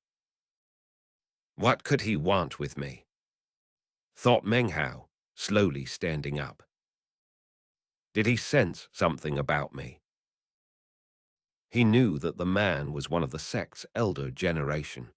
Since he was of the outer sect, he could not refuse to comply. If he did, then it would look suspicious. Muttering, Meng Hao looked at cold-faced Han Zhang. He had assumed that if the truth about events that day were revealed, Wang Tengfei would be the first one to come looking for him. Could this summons have something to do with that affair? Meng Hao's face was calm, but his head spun and he laughed coldly to himself. With a seemingly casual glance at Fatty, he walked forward. Moving along with Han Zhang, they soon reached the West Mountain. At its peak, the spiritual energy was especially thick. Meng Hao caught sight of an exquisite residence, inside of which a group of young boys were planting spirit grass. Soon they came to a stop in front of a 3-story building. Han Zhang looked at Meng Hao, and then the voice of Shangyuan Zhu boomed out from inside. Come in, Meng Hao. Han Zhang, you head to the South Mountain. A jade slip suddenly flew out into Han Zhang's hand. He looked at Meng Hao with a cold laugh, then turned and left. Meng Hao's heart began to thump. This didn't seem right. Shangyuan Zhu gave Han Zhang a jade slip and sent him to the South Mountain. Chapter 28. Shangyuan Zhu. Time did not permit Meng Hao to spend time thinking. The door to the building swung open silently. Inside was pitch black and emanated a sinister air. You still haven't entered, said Shangyuan Zhu, his voice cold. Meng Hao hesitated then, eyes flickering dimly, realized that he couldn't retreat. After thinking about it for a moment, his nervousness grew. He stepped forward into the building. Inside, rays of light gradually appeared which, though dim, revealed the surroundings. Shangyuan Zhu sat there in his golden robe, expressionless, eyes cold as he watched Meng Hao enter. Almost as soon as he stepped a foot inside, Shangyuan Zhu's eyes suddenly flickered, and he raised his right hand. A needle shot out, stabbed Meng Hao's finger, then flew back in an instant. All his bags of holding flew away from him too, completely beyond his control, to land in front of Shangyuan Zhu. Some blood remained on the flying needle, which Shangyuan Zhu licked. There's no trace of precious materials. Shangyuan Zhu frowned. His gaze swept over Meng Hao as if he could see all the secrets he kept. The demonic core within Meng Hao stirred, and he did his best to conceal this from Shangyuan Zhu. Meng Hao's face fell, revealing a terrified expression. He opened his mouth, but didn't seem to know what to say. With another frown, Shangyuan Zhu opened one of Meng Hao's bags of holding. He rummaged around a bit, not even glancing at the large quantity of flying swords. It seemed as if he didn't even notice the copper mirror. After finding nothing unusual, his frown deepened. Master Uncle Shangyuan, what are you looking for? His face was covered with terror, but inside he laughed coldly. He had long since made preparations for such an event. The wooden sword, along with most of his spirit stones and medicinal pills, were in Fatty's safekeeping, hidden away. Let me ask you, said Shangyuan Zhu, his gaze falling like lightning upon Meng Hao. How did your cultivation base progress so rapidly? Elder Sister Su and Grand Elder Aoyang have been watching out for me, he replied, beginning to tremble. They gave me some medicinal pills. He pretended to force himself to try to be calm, but inside he wasn't worried. It didn't seem he had been asked here because of what had happened with Wang Tengfei, but rather because of his rapid progress in cultivation. Shangyuan Zhu frowned again. He obviously knew that Grand Elder Aoyang had taken a liking to Meng Hao. Otherwise, he would not have been so mild in his inquiries. Just then, Han Zhang's voice drifted in from outside, reporting back to Master Uncle Shangyuan. Meng Hao's Immortal's Cave is empty. You may leave, replied Shangyuan Zhu. He sat in contemplation for a moment as Han Zhang departed. He stared wordlessly at Meng Hao. Time gradually passed, and soon it was evening. Meng Hao's countenance grew more and more nervous and filled with fear. Finally, he spoke, trembling. Master, Uncle. Very well, you may go, said Shangyuan Zhu with a wave of his hand. He looked irritated. Meng Hao stood, saluted with cupped fists, and left, feeling relieved. After reaching the bottom of the mountain, his speed increased as he raced toward the South Mountain. As Meng Hao left, Shangyuan Zhu's expression changed. He lifted up the silver needle and examined it carefully, licking more blood off of it. His eyes glittered. Something's not right. This blood has large amounts low-level demonic core aura. I didn't notice it before because I was concentrating on Grand Elder Aoyang's potential influence. But now that the blood has dried, it's clear. He must have consumed hundreds of demonic cores. Where could he possibly get his hands on so many? This Meng Hao must be keeping some secret.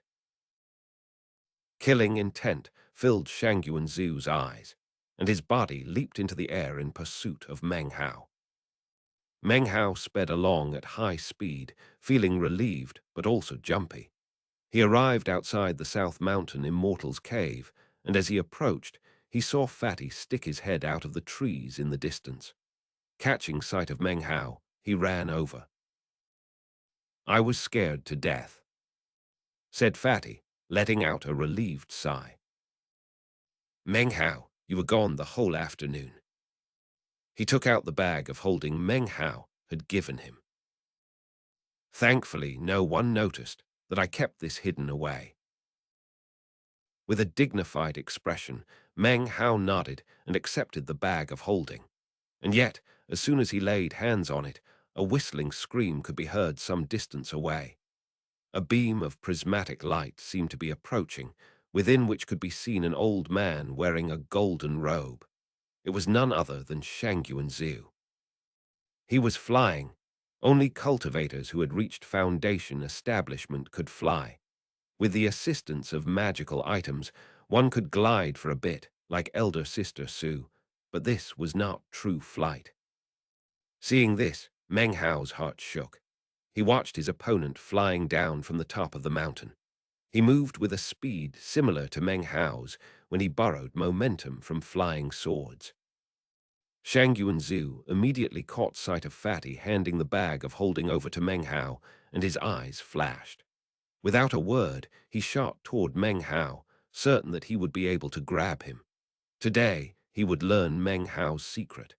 Perhaps this secret would be of great assistance to himself.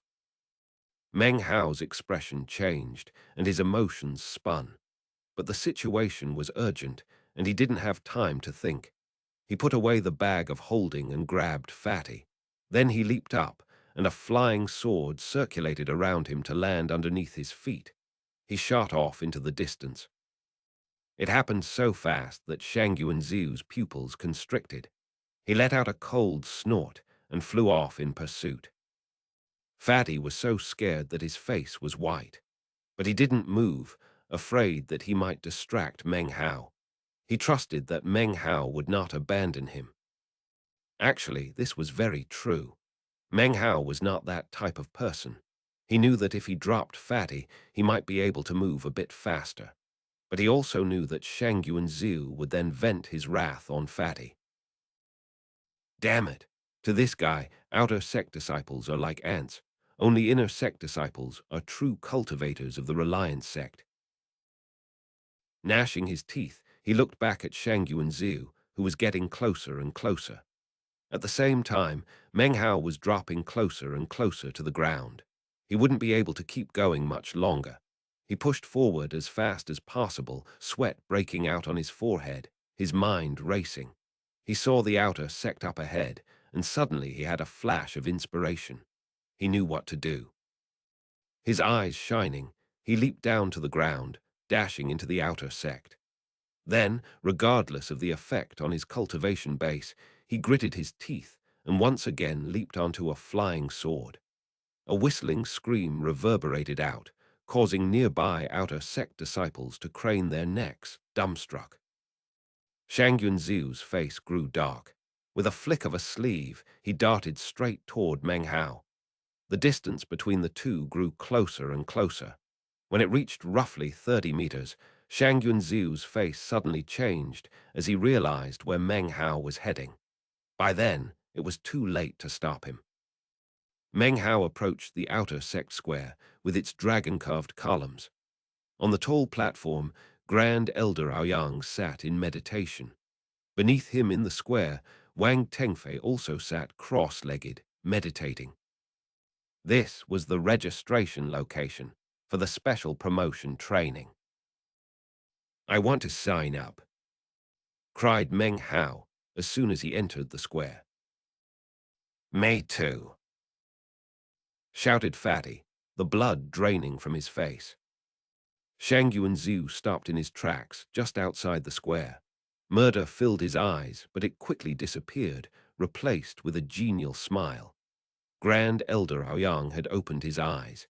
He looked at Meng Hao, surprised by his cultivation base. He gave Meng Hao a look of praise. Wang Tengfei also opened his eyes, seemingly completely uninterested in Meng Hao. "Now that you have signed up," said Grand Elder Aoyang coolly, "you must remain confined to this area. Training begins in 2 days." His gaze swept over Shang Yuanziu, whose heart subsequently sank. Making his smile look even more amiable, he looked at Meng Hao, false praise in his eyes. Meng Hao looked back at him, and when their gazes met, Shang Yuanziu's fury boiled. He could do nothing about it, though, so after a long moment he laughed and walked off. Not much time passed before Han Zhang strode up. He entered the square, glaring at Meng Hao. With a sneering laugh, he declared that he was registering. As he walked past Meng Hao, he whispered, "You offended Shang Yuanziu. I dare you to stay here. The inner sect training is where you will reap death." Meng Hao's eyes flashed as he stared coldly at Han Zhang's retreating back. After that, the deadline for registration approached. Before Meng Hao had arrived, only Wang Tengfei had signed up. Then Han Zhang arrived. Now, 4 more people entered the square. They were no strangers to Meng Hao. Yin Tianlong and Zhou Kai were present. The other 2 each appeared to over 30 years of age. One of them was tall and stalwart, the other skinny and frail, with hideous scars on his face. Both emanated desolate auras of death. These were the other 2 members of the sect who were of the 5th level of qi condensation. The 4 of them entered the square, casting dark looks toward Meng Hao and Fatty. The aggressive killing intent in their eyes was impossible to conceal. Fatty started to get nervous, and Meng Hao narrowed his eyes. Now he knew the power of Shang Yuanziu's influence. Time passed slowly, and soon 2 days had passed. Now, only 1 hour remained until the registration period was over. The square was already surrounded by numerous outer sect disciples. They hadn't come to sign up, but to watch the inner sect special promotion training, to maybe learn something, and to watch Wang Tengfei in all his glory. Of course, there were 8 people in the square, including Fatty, with his low cultivation base. Even as the sound of discussions buzzed, the time limit was reached. The sound of bells filled the entire Reliance sect. They rang in succession, 9 times, after which Grand Elder Aoyang opened his eyes and looked out at the 8 people before him. He flicked his wide sleeve, and the large platform glowed with many colors, then expanded outward until it encompassed a diameter of roughly 300 meters. He waved his right hand again, and 8 jade slips flew out toward each of the 8 people. When the slips descended in front of each of them, they could see that numbers were inscribed onto their surfaces from 1 to 8. Forfeiting before a battle is prohibited, said Grand Elder Aoyang coolly. In the competition for promotion to the inner sect, life and death are predestined. If after stepping onto the platform you feel you cannot win, you may admit defeat. First match, numbers 1 and 8.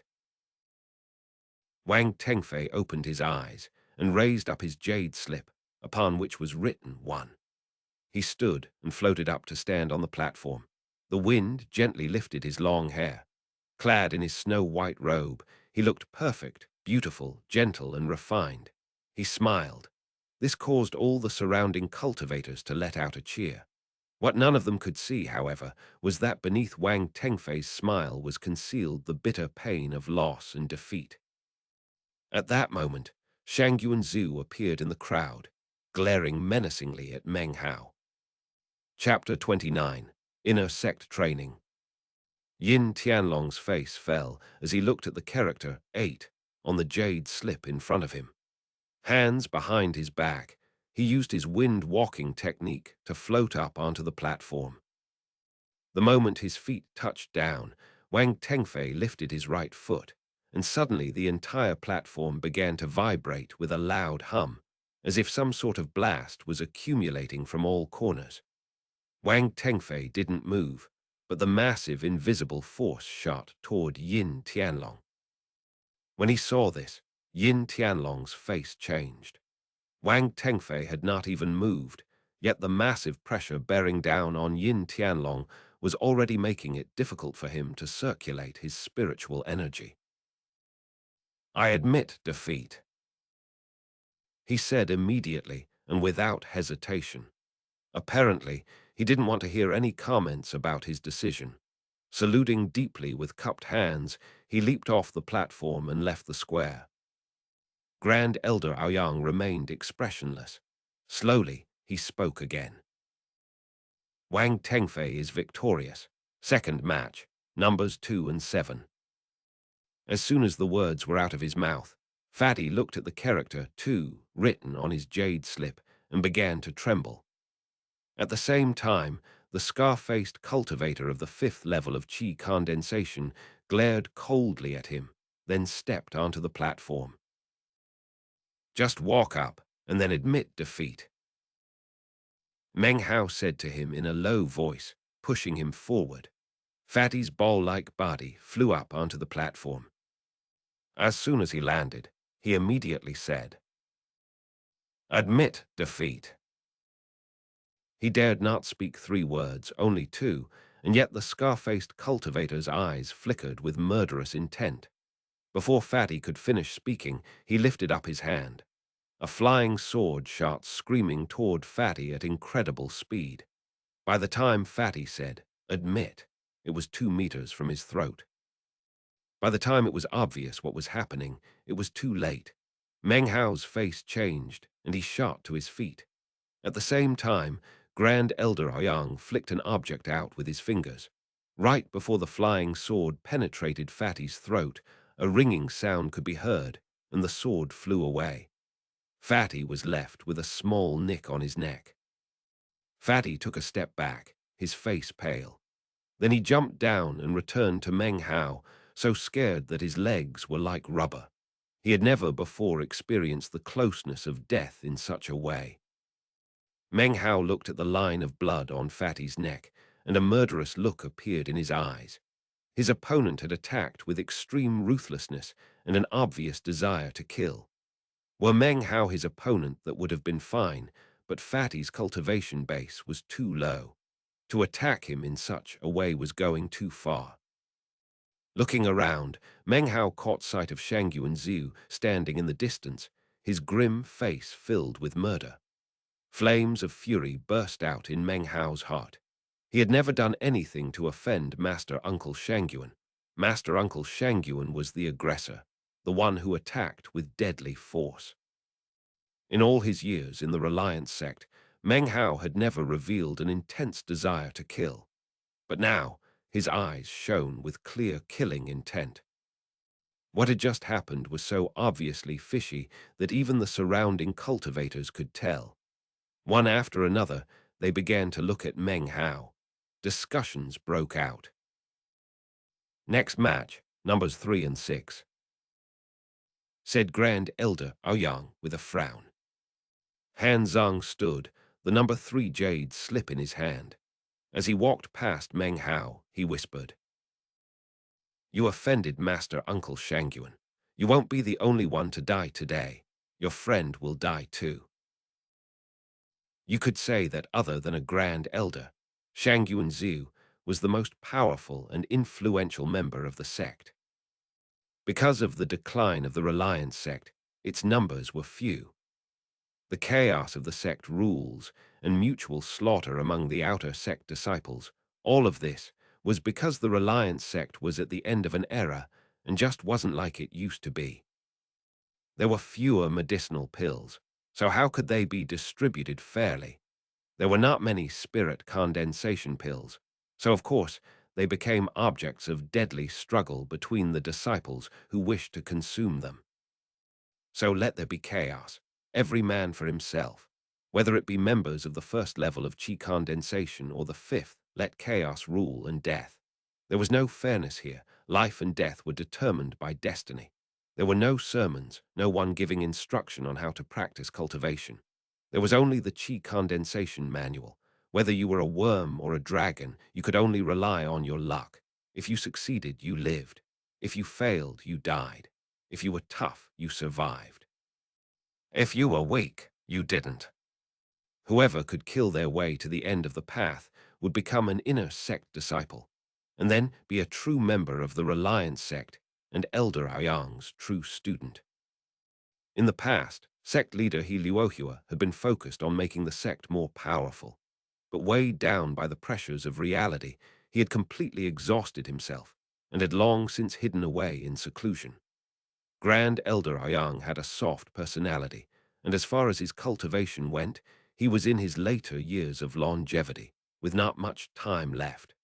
Therefore, he didn't have much energy to spend time on the sect. Among the inner sect disciples, Elder Sister Su was usually in secluded meditation. With her cold personality, she didn't pay much attention to sect affairs. Elder Brother Chen was primarily focused on the Tao and didn't participate in sect matters. Circumstances as such, only Shangyuan Zhu remained.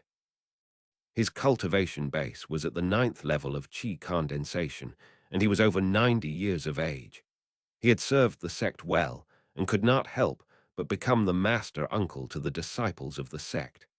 But the sect was in decline. Were this some other sect, considering he was still in the chi condensation stage, he would never be called master uncle. Meng Hao watched Han Zhang as he flashed up onto the platform. His opponent was Zhou Kai, and it seemed this would be no life and death battle. Zhou Kai immediately admitted defeat, and the match was over. The last match of the first round had arrived. Meng Hao stood and flew up onto the platform.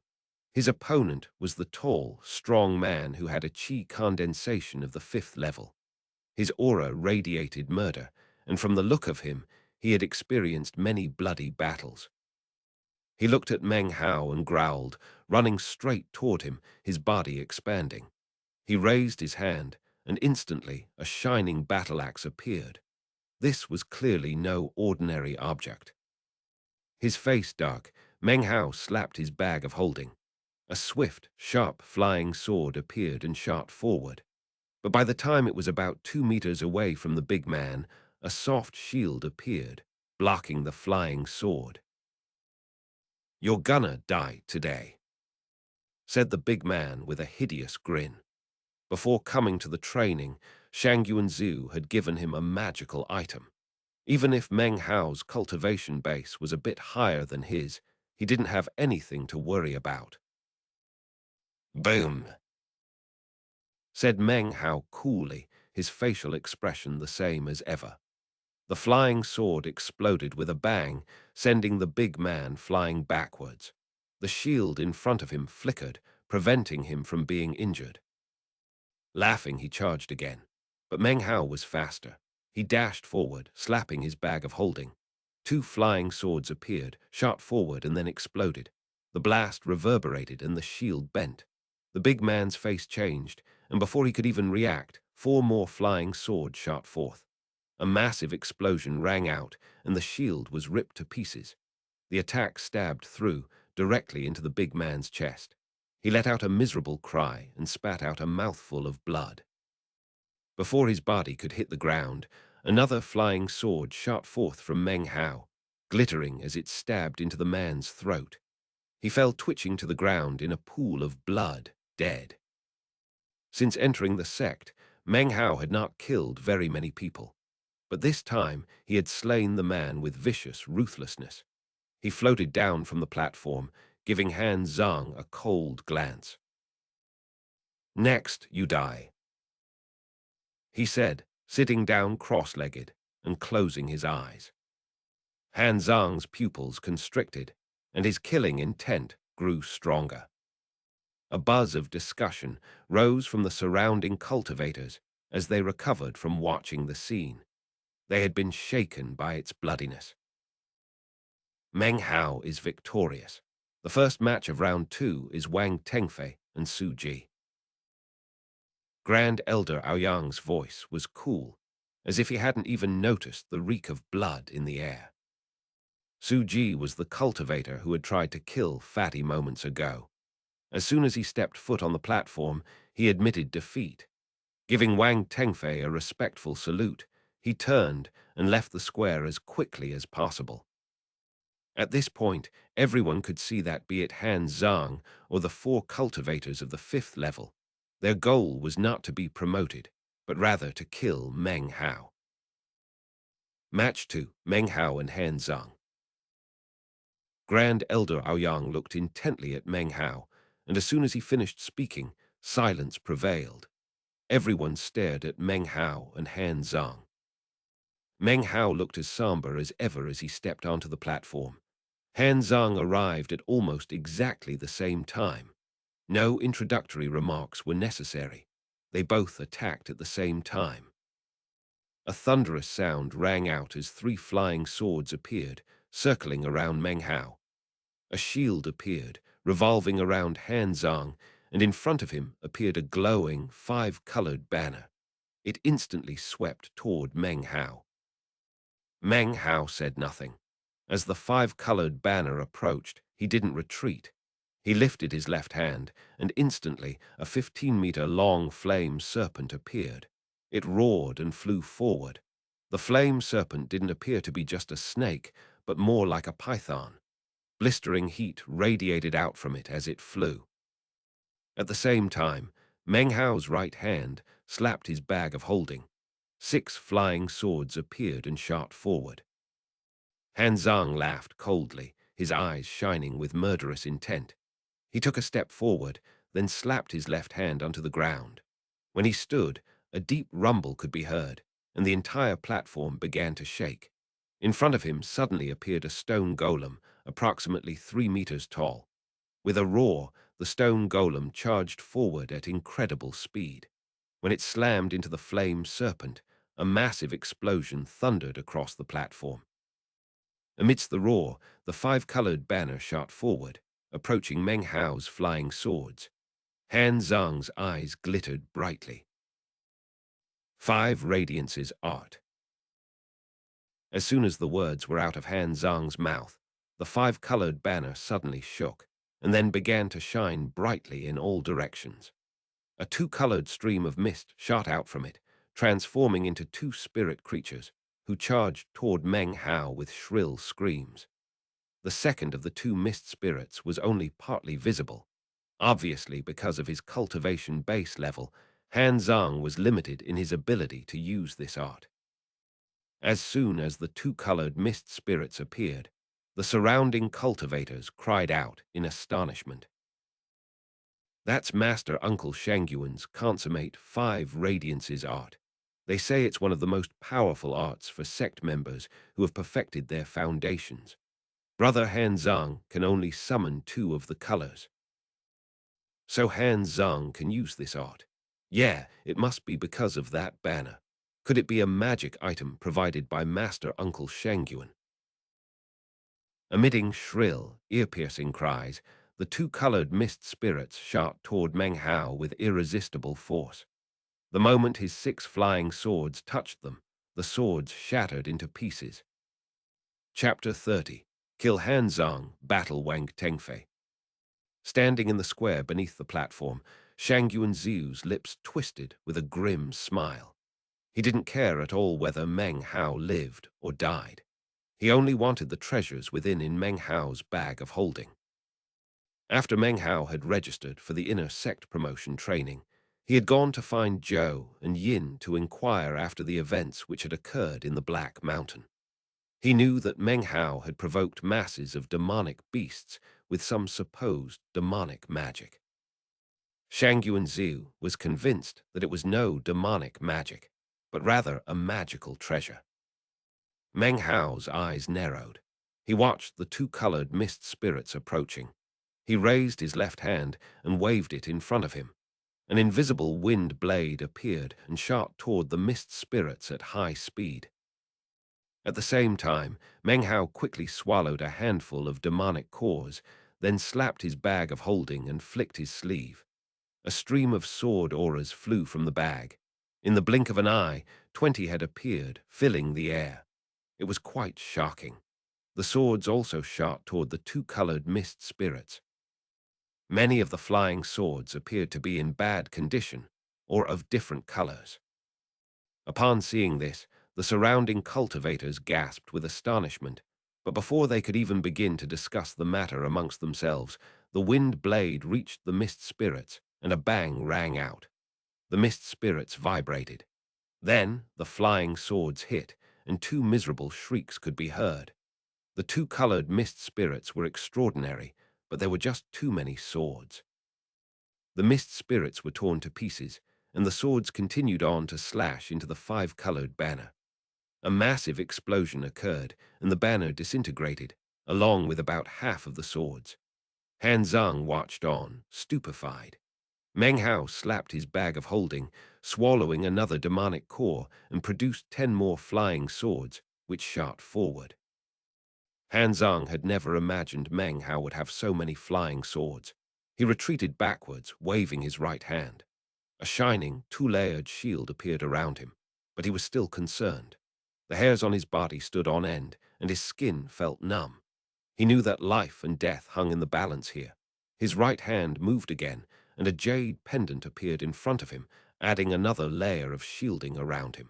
With 3 shields in place, he felt a bit better. Then the sword rain descended. Sword auras flashed ceaselessly. They slammed over and over into the first shield layer, and it shattered almost immediately. Shortly after that, the second shield layer broke into pieces, unable to withstand the sword rain. How can he have so many flying swords? Han Zhang's pupils constricted, and he looked terrified. He retreated further. In the blink of an eye, the third shield fell apart, and the jade pendant split into pieces, unable to hold up against the multitude of swords. And then the sword rain descended upon Han Zhang, and he screamed. Sword after sword stabbed into him. They lifted his corpse up into the air, then slammed it back down onto the platform. He twitched a few times, then rattled out his final breath. He had so many swords sticking into him that he looked like a hedgehog.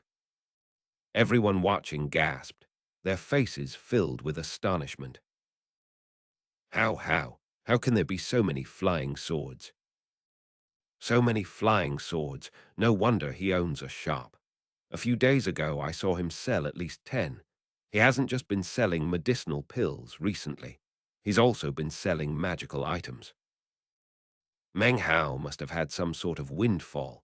His cultivation base has grown incredibly fast. Maybe he obtained a bunch of treasures in some sort of adventure.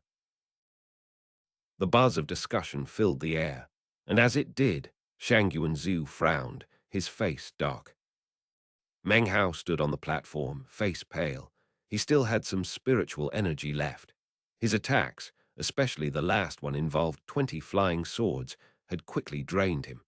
He was only at the 6th level of qi condensation, after all.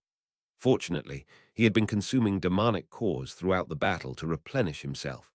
This made his attacks even more effective. Meng Hao had invented this fighting method himself and was quite familiar with it, having practiced it often.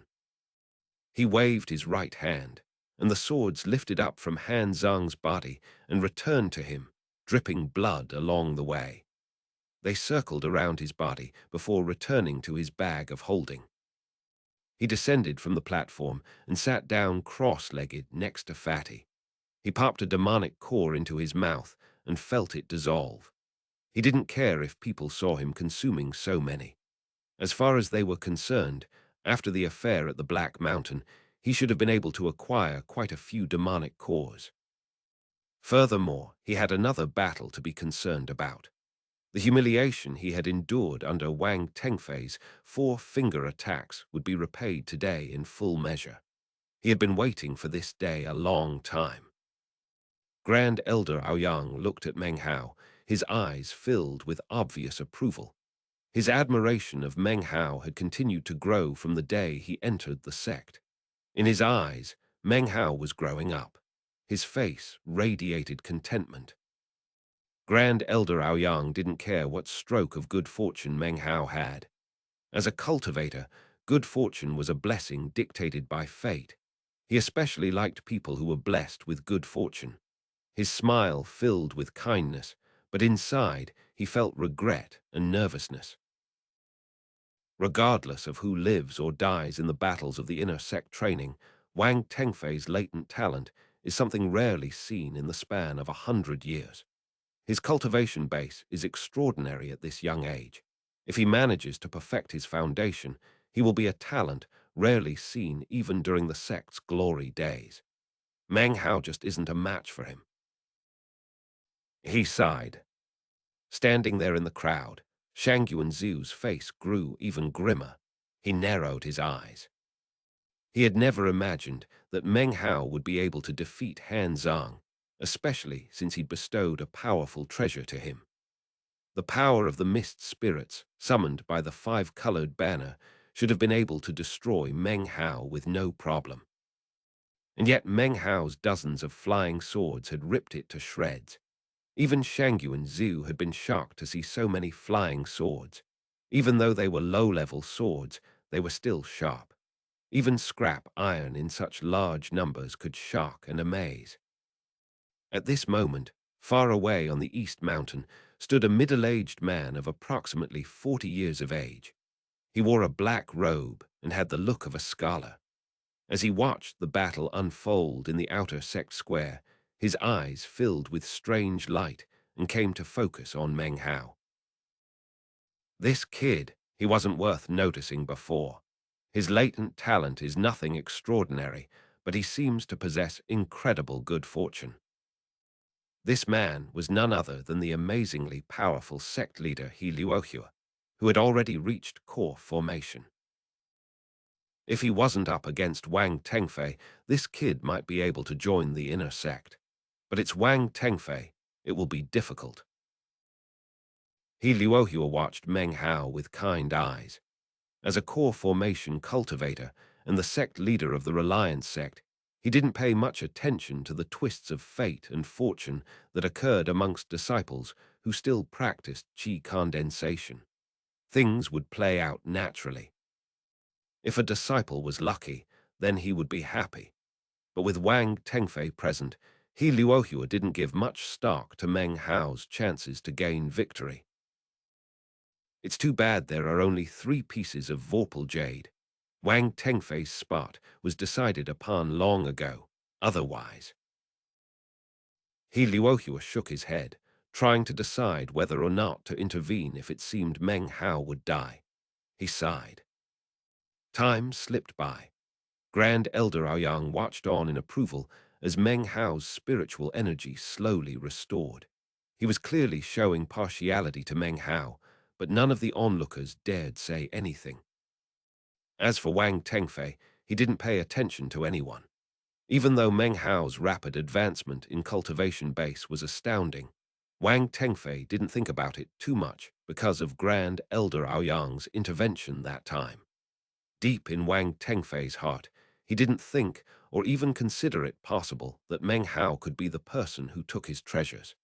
He was convinced that it was the other dim light he had seen. Thinking of this, Wang Tengfei's heart throbbed with pain, and he nearly wept tears of blood. As of now, the legacy had nothing to do with him. He could not sense even a sliver of it. He was an outsider as far as it was concerned. Even if the person who now possessed it stood in front of him, he would have no idea. The legacy is no longer mine, but the treasure. Wang Tengfei's hands clenched into fists. He had only been able to catch a glimpse of the sword from a distance. Other than that, he had only been able to read about it in the ancient records. He didn't even know what it could do. He only knew that the ancient records stated clearly that the sword was one of a kind, and that its spiritual power could overwhelm everything in heaven and earth. He had planned to thoroughly study it after acquiring it, but now, all of that was just wishful thinking. Wang Tengfei closed his eyes and took a deep breath. Sitting there cross-legged, he appeared as mild and gentle as ever, as if he didn't have a care in the world. I am Wang Tengfei. Even though the legacy and the treasure were stolen away, the Reliance inner sect belongs to me. It is the second of my main goals. Even without the treasure or legacy, I will join the detestable inner sect of the Reliance sect. That will be my fortune. One defeat is nothing. I am Wang Tengfei. On the outside, he was peaceful and calm, so he forced himself to be equally calm on the inside, to emerge from the depths of defeat. He was arrogant because he was Wang Tengfei, a perfect, blessed god chosen. He was indifferent because he knew that the inner sect training had been opened especially for him, and was merely a show, carried out simply to comply with sect rules. From the moment he had entered the Reliance sect, he was different. To the members of the outer sect, he had long since already become a member of the inner sect. He was calm because he didn't care a bit about the Reliance sect. A small sect like this meant nothing to him. Even a single member of his clan could lay waste to the entire sect. Were it not for his insistence to come to this backwater state of Zhao, he would never be here. Not considering his status, he should be shaking heaven and earth back home in his powerful clan. So he was arrogant, indifferent, and calm. He let the time pass, allowing this person whose name he could not even remember to recover his cultivation base.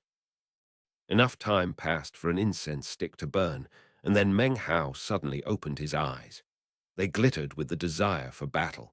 He had killed a man of the 5th level of qi condensation. He had killed Han Zhang. Never before had he killed so many people in one day, but his heart filled with anticipation. He would place Wang Tengfei underfoot and repay in full the humiliation he had endured that day. Without a word, Meng Hao slowly stood up.